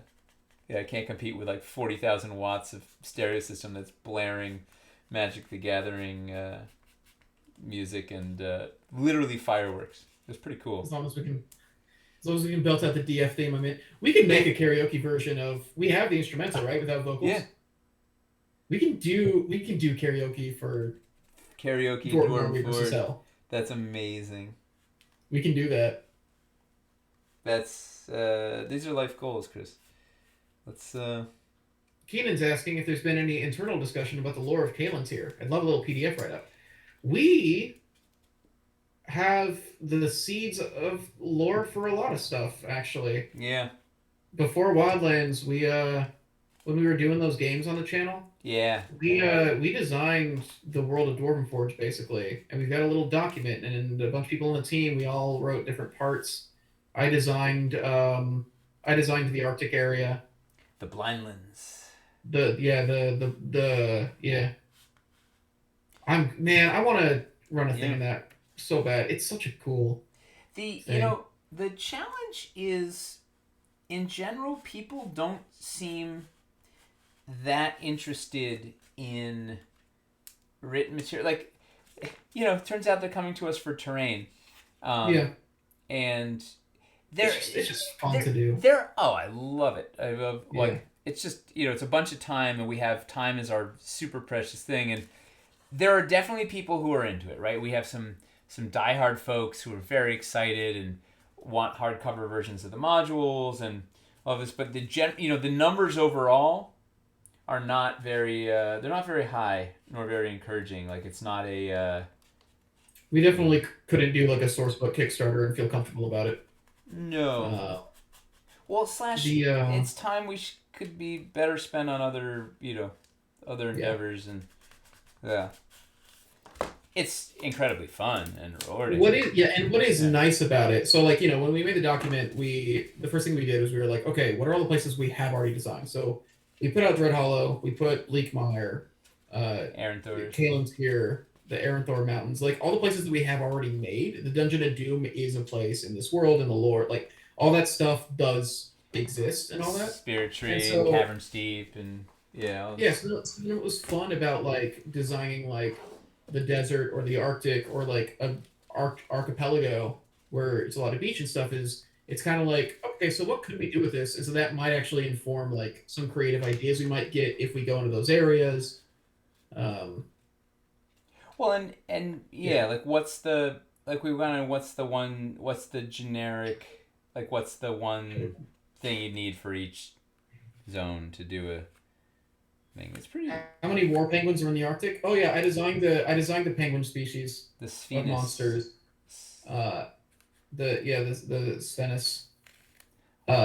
Which their whole thing is their stomachs are actually like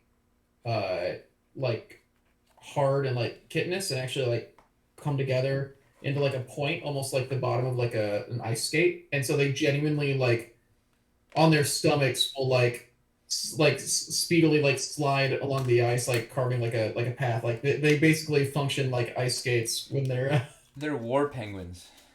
Yeah. Chitinous war penguins. I'm gonna, just for fun, I'm gonna cut a door hole in here. So you know what that means? Like the belly scoots of snakes? Kinda, yeah. We're muting.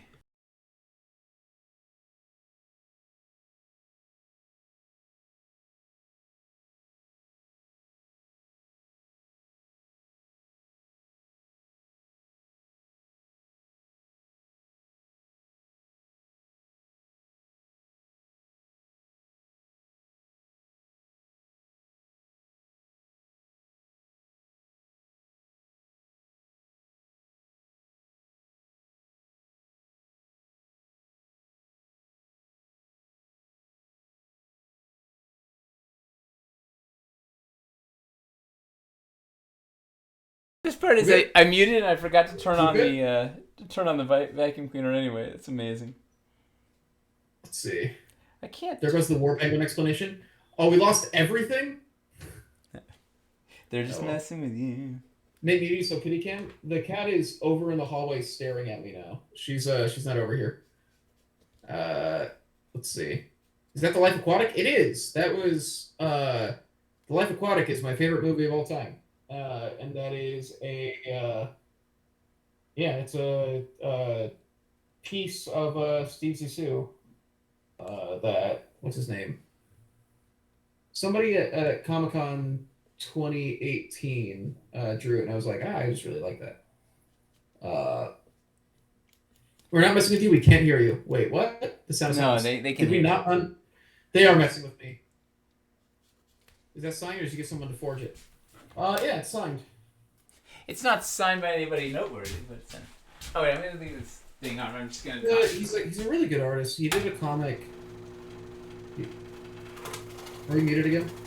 No, I'm just leaving it. Okay, I'm not cool. gonna turn this off. When Nate mutes, the whole stream is what people are saying. Yeah, it is everything. Well, it's because my audio is actually not being fed through. It's analog. What's that? It's analog. Yeah, my audio is not actually being fed through because OBS doesn't play nicely with capturing desktop audio on Macs, and he has a Mac. So maybe we could get it to work, but so far he was struggling with it, so this is the way that they were able to do it. He's literally on speakers, just like there's a cord coming off the laptop to speakers and just playing it ambient in the room. Painfully There is a way analog. to get it to work if you do virtual audio cables and stuff like that, but Wait. I don't know if you want me to walk you through it. It's not OBS being silly so much as the way that the back end works on Macs makes it hard for them to do it. Get sound power. Yeah. You do sound basically you'd have to set up a virtual audio cable and send that through. Well, this is an imperfect thing, but Now listening. At least it's in sync with the vid. Oh, good. I'm glad that my video's delaying at the same amount as the audio. not That's awesome. every week. Yeah. Yeah. Yeah. Now you want attention?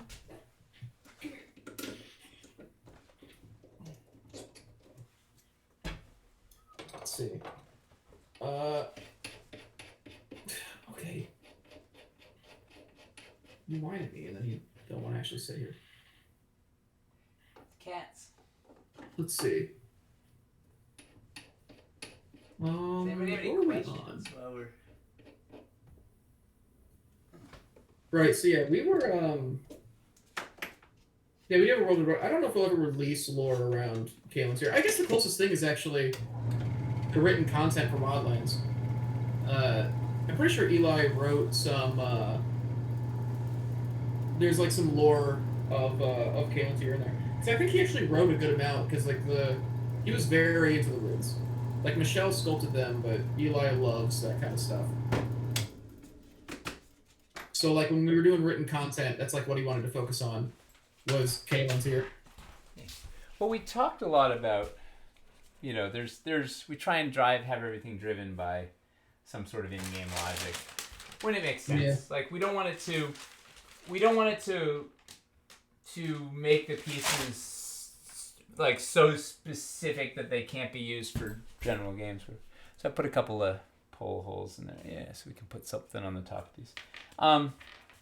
So here's the idea. I don't know if so this would be a wall that we're making anyway, which is a double high city builder wall that will take double doors, like your standard issue double doors, which would work with, we can do a great thing, right? If you've got floors and double high posts, then you'll be able to use that in your buildings. Does that make sense? Mm-hmm. So that's something. Hey, we got printed posts. Woo! That's fun. So this is something we were making anyway, and now this would let you do something fun like junk. Yeah, this would be in stone. Although maybe we'd do a wood version too, but like stone is the primary thing for this, right? Yes. All right, Is the grid 25 or 28 millimeter? 25. 1 inch. Yeah, so you get a sense of scale. Have you heard of the RP Archive channel? What's that? So no. Yeah, Omar says that he does custom role-playing builds, focuses on modular stuff. He's great, uses foam a lot. Hot wire cutter for foam is cool. Cool. Yeah, I haven't heard of him. Yeah, it sounds awesome though. No, this is all, we just do fast and dirty, like, geometry exploration to see if it's going to work. Force that in there. Alright, so, what should we try with this? The shape I don't 100% love. It probably, you know what it wants too, is it wants, for stability's sake, it wants some sort of, like buttressing, right? It wants something that juts out to give it some depth. Also, if you're gonna do a thing, right? So it's coming off here. One nice thing is you could take your narrow walls and have these almost butt right up against them. It's kind of neat. I feel like you want, on the back of this, you'd want to be able to put, right, you want to have a guard post, right? You want to have somebody to sit on here. So, like, they're saying it needs little platforms behind for the guards to stand on. Yeah, literally. Make stairs up to it.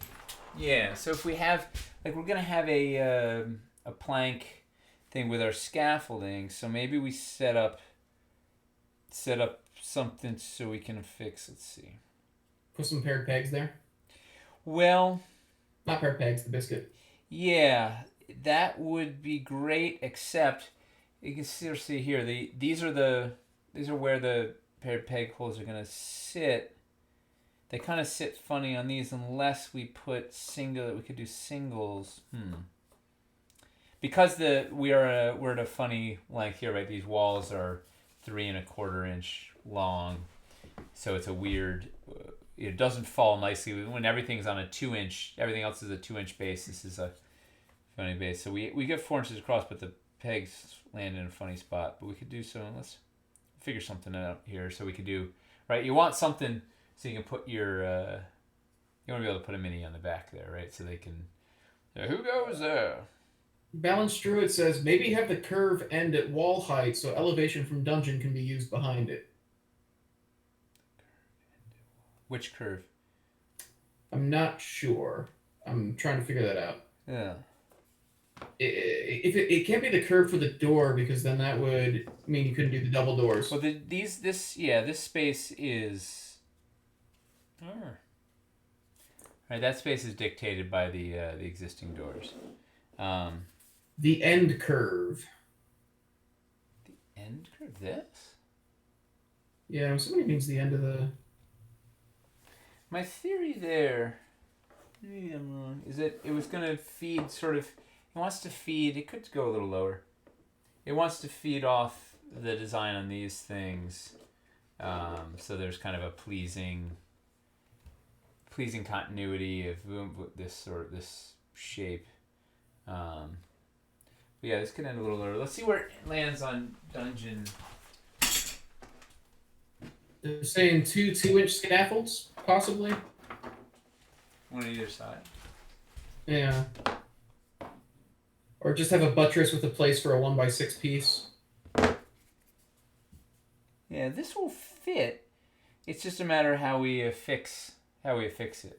And then there is room for something coming down.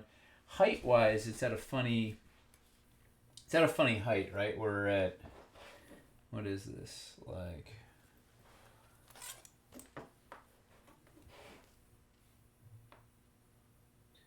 We're coming around, what's it say, 69 millimeters, 2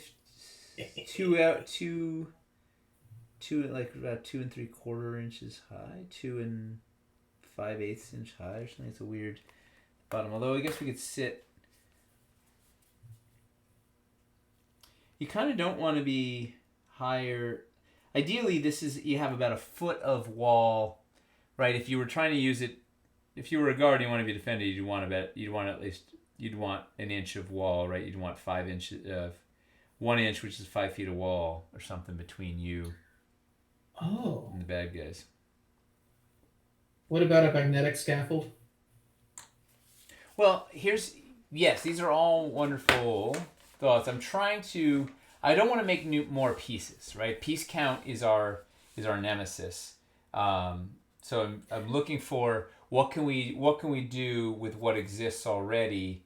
Do we, maybe instead of trying to affix it to that, do we have stuff in the scaffolding system or in the 1-inch elevation system that can support it on the sides and it stands on top of it, be behind the gate, as opposed to attaching directly?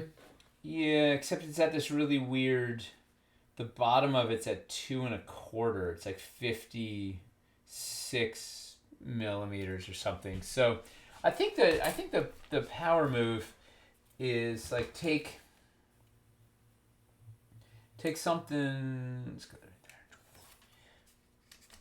there. Right, we could do some sort of buttressy thing on the back, a bactress, right? You could have something on the back that then can support horizontal, and then also is giving you ground support, and then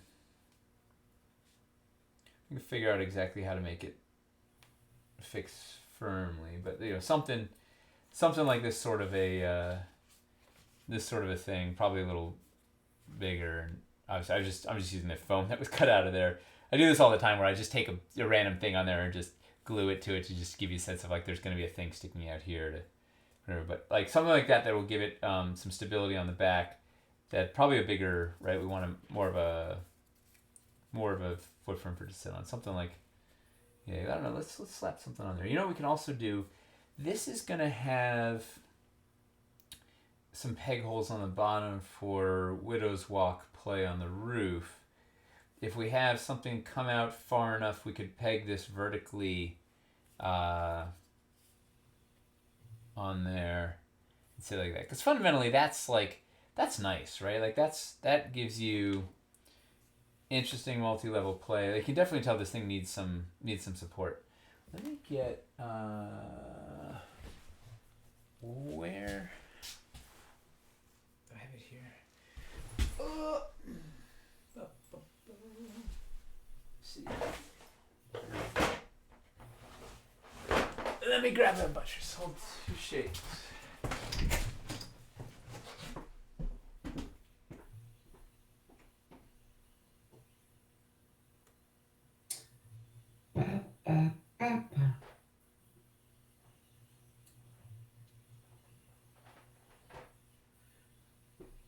What if it hooks on the wall like the castle wall tops?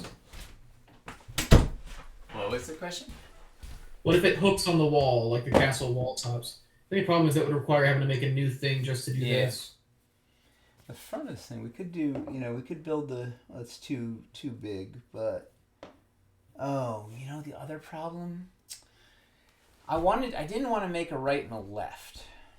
My dream was I could do it all with one reversible piece, right? If this could be the same piece right and left, but I bet we could do a buttressy thing this is too big.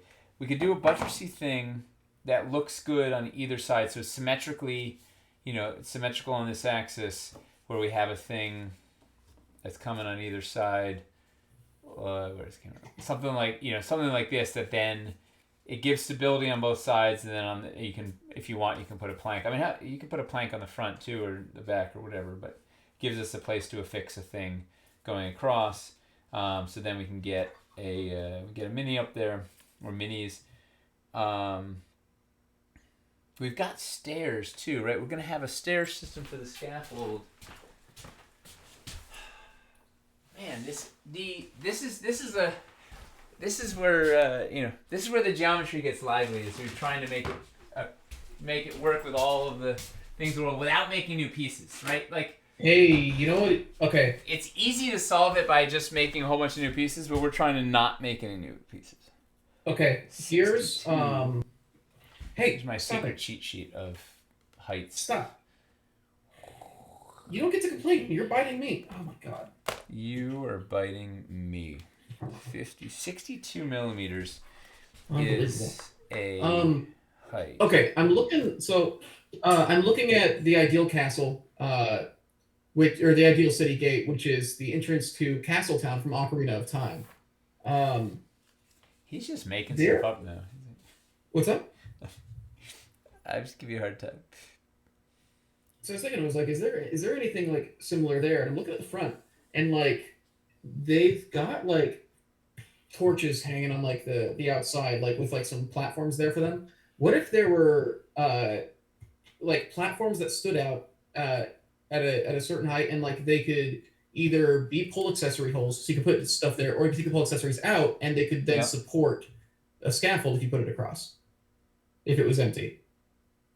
Yeah, because these vertical holes are going to be pull accessory holes. So let's cut a thing.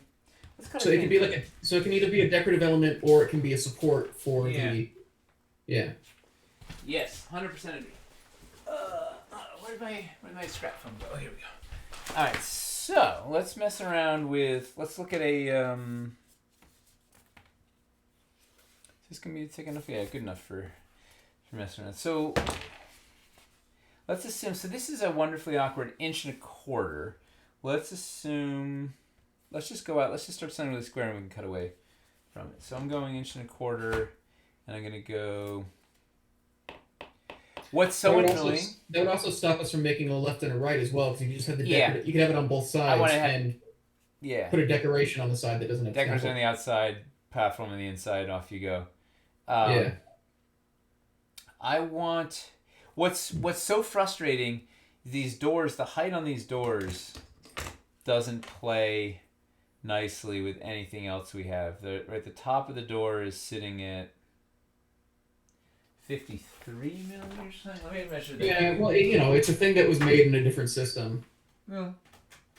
But it would be nice to make it compatible, which is why I think the solution is to. Well, that's everything we do is trying to make all this stuff work with as many things that we've made as possible. This is which is why to clear it, I think trying to make it work by using the existing 1-inch rises and stuff just isn't going to work out. So. Oh. What's up? So maybe we can get it. This sits in at 52 millimeters. You're counting the floor, or you're not counting the floor? 52 from the base of the Hellgate. 51, 52. Let's call it 52 so we have a little wiggle room. Okay, I can work with 52. Man, that's really close. Wait, I want to be, if the top of this, so if we're we're within a millimeter. If we have 51 millimeters and a floor is 11 millimeters high, we can go up to 62 millimeters is a height that we're playing with. We're going to have stairs that work to 62 millimeters. Then I can, it's going to be really close. The door it might scrape it, but let's try. Or I could have one more stair. I could go up 12 more millimeters and be safe, but then we're too high. Or we could be able to make the whole thing tighter. This is it. We're just on one piece, you just end up pushing all this time trying to get the maximum number of millimeters or the maximum versatility with the existing bits. So, the other challenge is the height of this height of this wall is fixed. All right. Well, let me cut a thing here and let's see what this looks like, and then we go from there. So I'm gonna just cut let's go an arbitrary. 50 millimeters. Let's see what it looks like. It's not enough. Yeah, my mock is a couple millimeters bigger than it needs to be because this is thicker. All right, let's try it. And now imagine this times 200 and something pieces. Yep. Right? Every single. That's the thing. It's I think the thing is everybody was expecting a big show piece or something. It's no, we have to go through this process with every little piece. Every floor, every wall, every bit of scatter. Yeah. Well, some of the stuff, right? The geometry on the basic city builder walls, we know, so we generally don't have to mock that stuff up and figure it out because that's locked. Thankfully, we did that last city, but now it's all these other things. You're just trying stuff till you find something that works.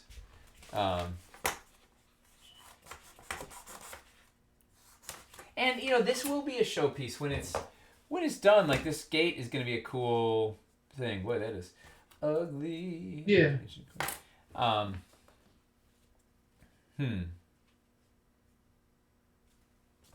Let's cut a couple of these quick. But the idea is you can just sort of very rapidly, in a kind of a consequence-free environment, just mess around with foam, right? And then have enough, just have a physical thing to then show and definitely say, guys, this is what I'm struggling with, trying to accomplish this. I tried this iteration. Anybody have any ideas and how to make better? And then inevitably someone will say this, someone will say that, and you get to a final thing. So this is, if we made something that was kicked out to the full 1.25 inches of that, it's pretty chunky. right? It's like a. It's probably too. It's probably deeper than it needs to be, right? That's. And if that was the front side of the gate, that's. It kind of juts out a lot, right? So so all I need to do is I need to land in the middle. I could cut it back to, so we know the hole is coming right in the middle, right? So there. So we could just sort of like, we could cut this down, like we could follow the same sort of style we're doing on the sides of these. Just do something, but let's.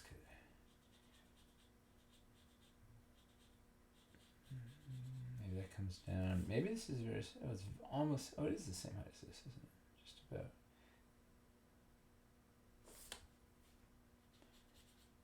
Look at that. I'll just cut a little nipper out of it.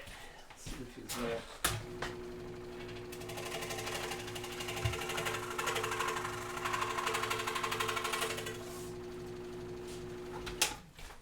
And then nothing like you cut off the corners of a thing. It always gets better. Where did you source your foam from? This little startup called Amazon. They're up and coming. It's they're knitting blocking mats made by Hephaestus Crafts, which is like the god of the forge. I don't know. It's like Hephaestus. Huh. Yeah, knitting blocking mats. Just search those up. You'll get something. All right, so that already feels a little better, a little less chunky. Let me pop a hole in it while we're here.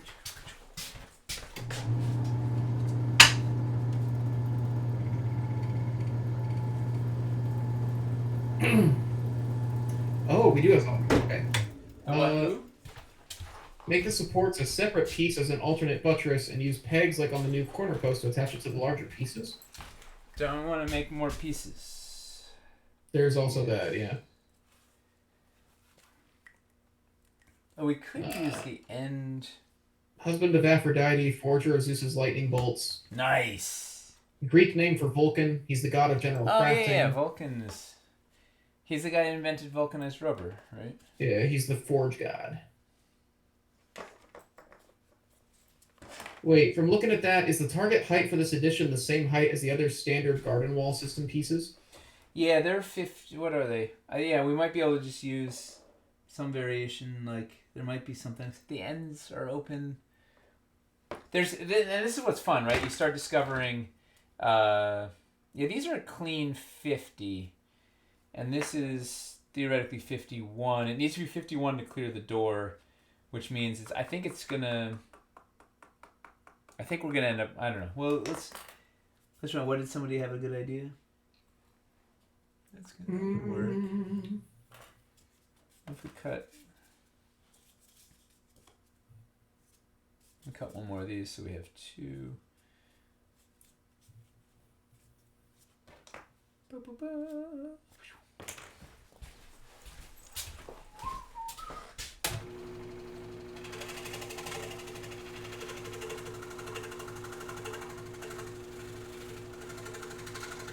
Put a peg hole in the top of those so they can raise up the scaffolding to what's needed.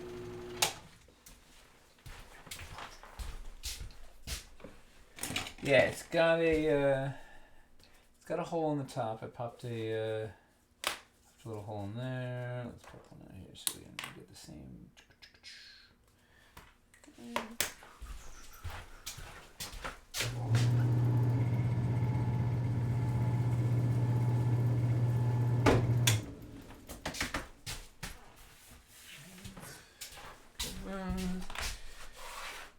Let's see. This thing out. That piece right there, create a standalone pillar set, then create grooves in those wall supports. Attach the pillars, slide them in like the room sets to add support, or just use the pillars as pillars. Wait, repeat? That piece right there, create a standalone pillar set, then create grooves in the wall supports. And then attach the pillars, sliding them in like the rune sets to add support, or just use the pillars as pillars. These things? Yeah. I think, yeah. Theoretically, once again, the goal was to not make multiple pieces, but I think what they're saying is if you make a cutout uh, on those gates, then you can slide those in to yep, them to then slot make them them in. kind of sit in. Yep. Um, or you can have them standing further out to be full pillars, I guess. It still doesn't solve the not It's making still the not tall enough pieces. though, right? No. Yeah, I think we're shy by a spickle, but we could probably. I don't know. We'll get there, but I We can think. cheese it. Yeah. If the door doesn't open, it doesn't open, though. That's the problem. uh, although we could cheat. We could probably put the courtyard. There was a reason we made these courtyard walls 2 inches. I think it was just for general compatibility, so you could put them under a thing. I think this is gonna have to be a spickle higher because it's not a thing, and it's still not quite right. It's what it is. It's too. There's too much vertical. Like it's going out too far, right? This also becomes like a weirder, more awkward piece. Like that's I don't know. The scaffold also looks pretty wide. It's 1.25 inches. So it's a little more friendly for larger minis, and when you put a pair of did I put holes in this? When you put a pair of railings on it, there's actually you can actually still get a 1 inch mini in there. That is fair, yeah. Like there are railings that snap onto it. Yeah, there's these sorts of guys. We can't do magnetic scaffolding because magnets aren't great for shearing force like that. Right. So basically, you can pop these on either side of the thing and make a cool gangplank thing or whatever, and still be able to get a 1 inch mini in there. There's 3 narrow pieces we made 1.25 inches wide so that there's actual playable space in there. And if you're using 32mm base minis or whatever, have a thing, it gives you a little more space to put wargame base minis on there or whatever. So this thing is a little it's 1.25 inches instead of 1 inch. And maybe maybe the answer, it feels like, so sometimes what we run into, or often what we run into, is you're trying really hard to make everything do everything, right? You want like as much modularity as possible, and sometimes it just doesn't work. Like sometimes you just have to commit to a thing, can just do the thing the main thing it's supposed to do and do it well and whatnot. So there might be a situation where like we might have to just make I don't know. I'm loath to make a right and a left of the the whole dream of this was I could make something that would be one quick piece that's we could use for either side, that doesn't do a lot. And I think these feel too big. It's too much for, and then particularly if you've got it on both sides, like it just becomes. Yeah, and at the same time, like, but if they're not that big, they can't support scaffolding. So yeah, so maybe there's another approach. Because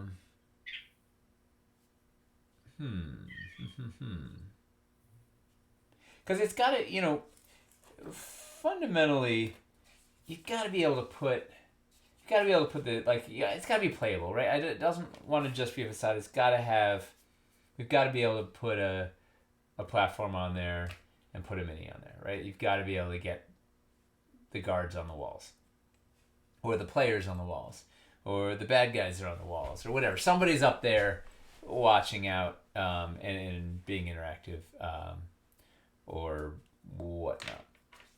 So it's not up a full 2 inches right now, right? It's like it's at an odd It height. wants to be. It wants to be. Ideally, yeah, it's sitting at like the bottom of it is at like 54 millimeters or something, um, and which is up 55 millimeters, which is also terrible for our stairs, right? It really, and maybe that's the answer is it needs to go up. The bottom of it needs to be at 62 millimeters, and then it'll play better. We can get down from there with stairs if it's at 62. That's not killer. That puts us here, and then the how much of the minis over the. That's not killer. You can get over the wall. Oh, we're still stopped down. That's why I'm. Oops. Right. That's I could live with that. It still looks good, yeah. Yeah.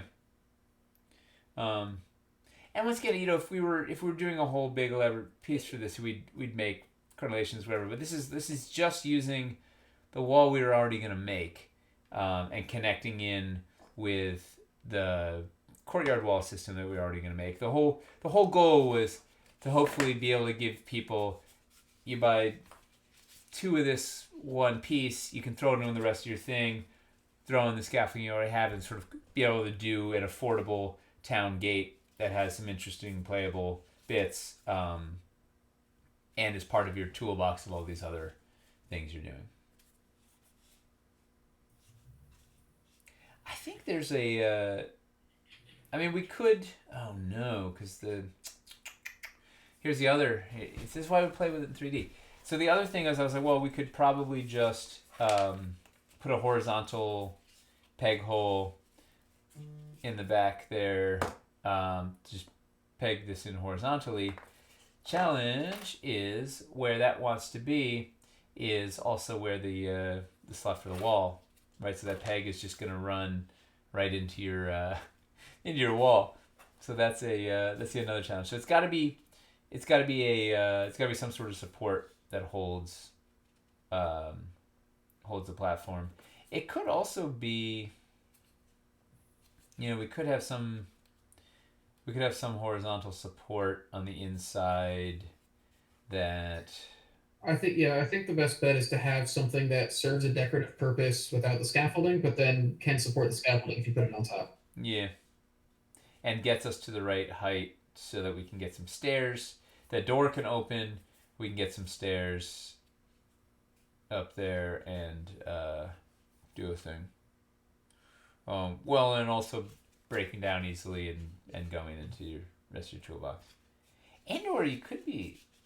This might be a neat buttress. You could use this to transition to a castle wall. Like if you had a castle wall here, this could be a 90-degree transition out to your courtyards or whatever. You could have the secret garden that goes into your kind of builds out from inside your castle, or maybe on the outside or something.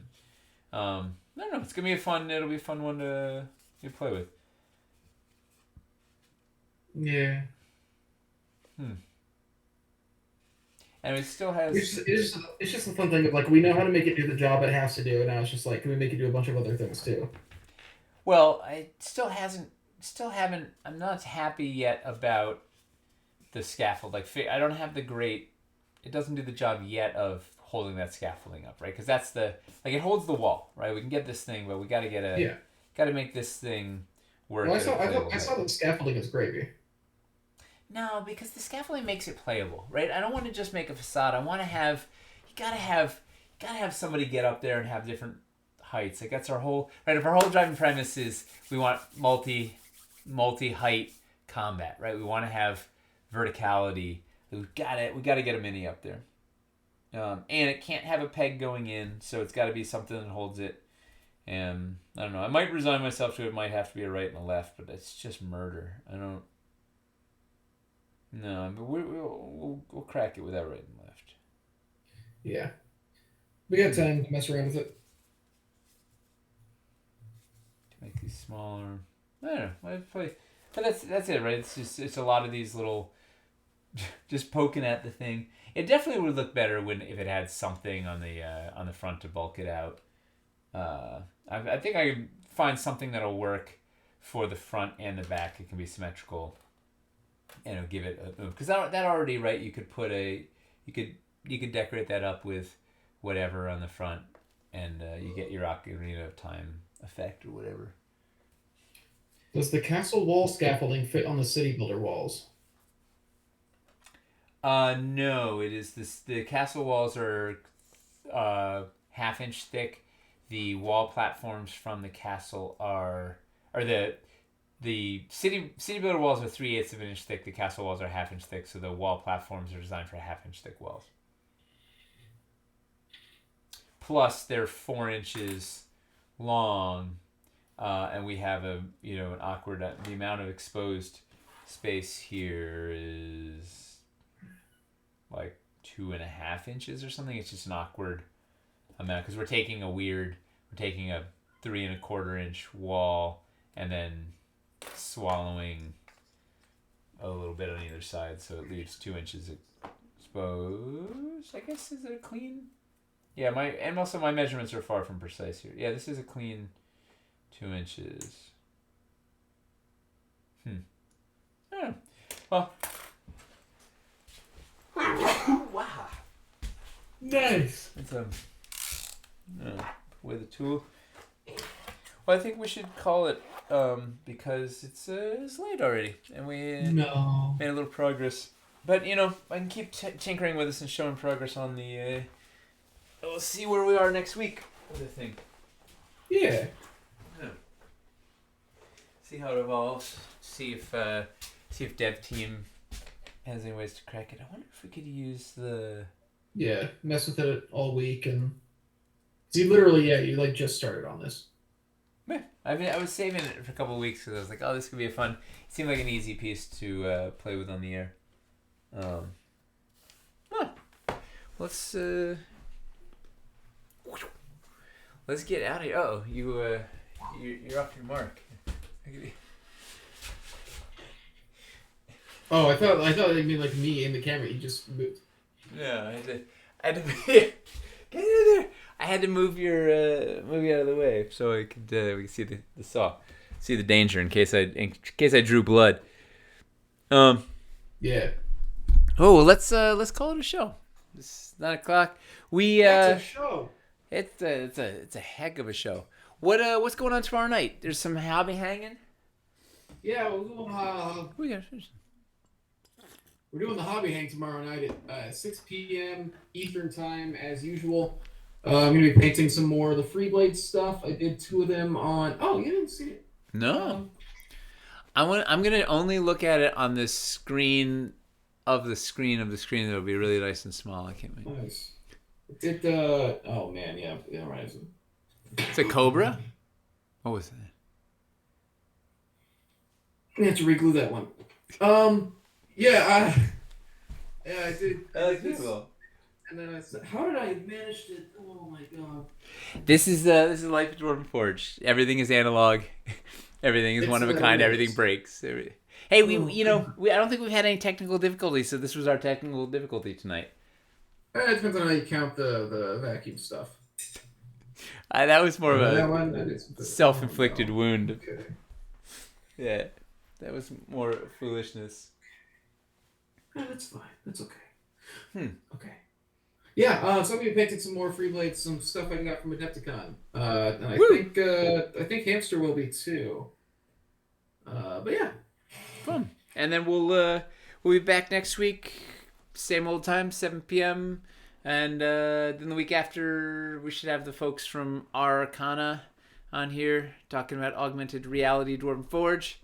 And then we'll do a deep dive in cities on last Wednesday of every month. That'll be the 27th. This should be fun. Yeah, baby.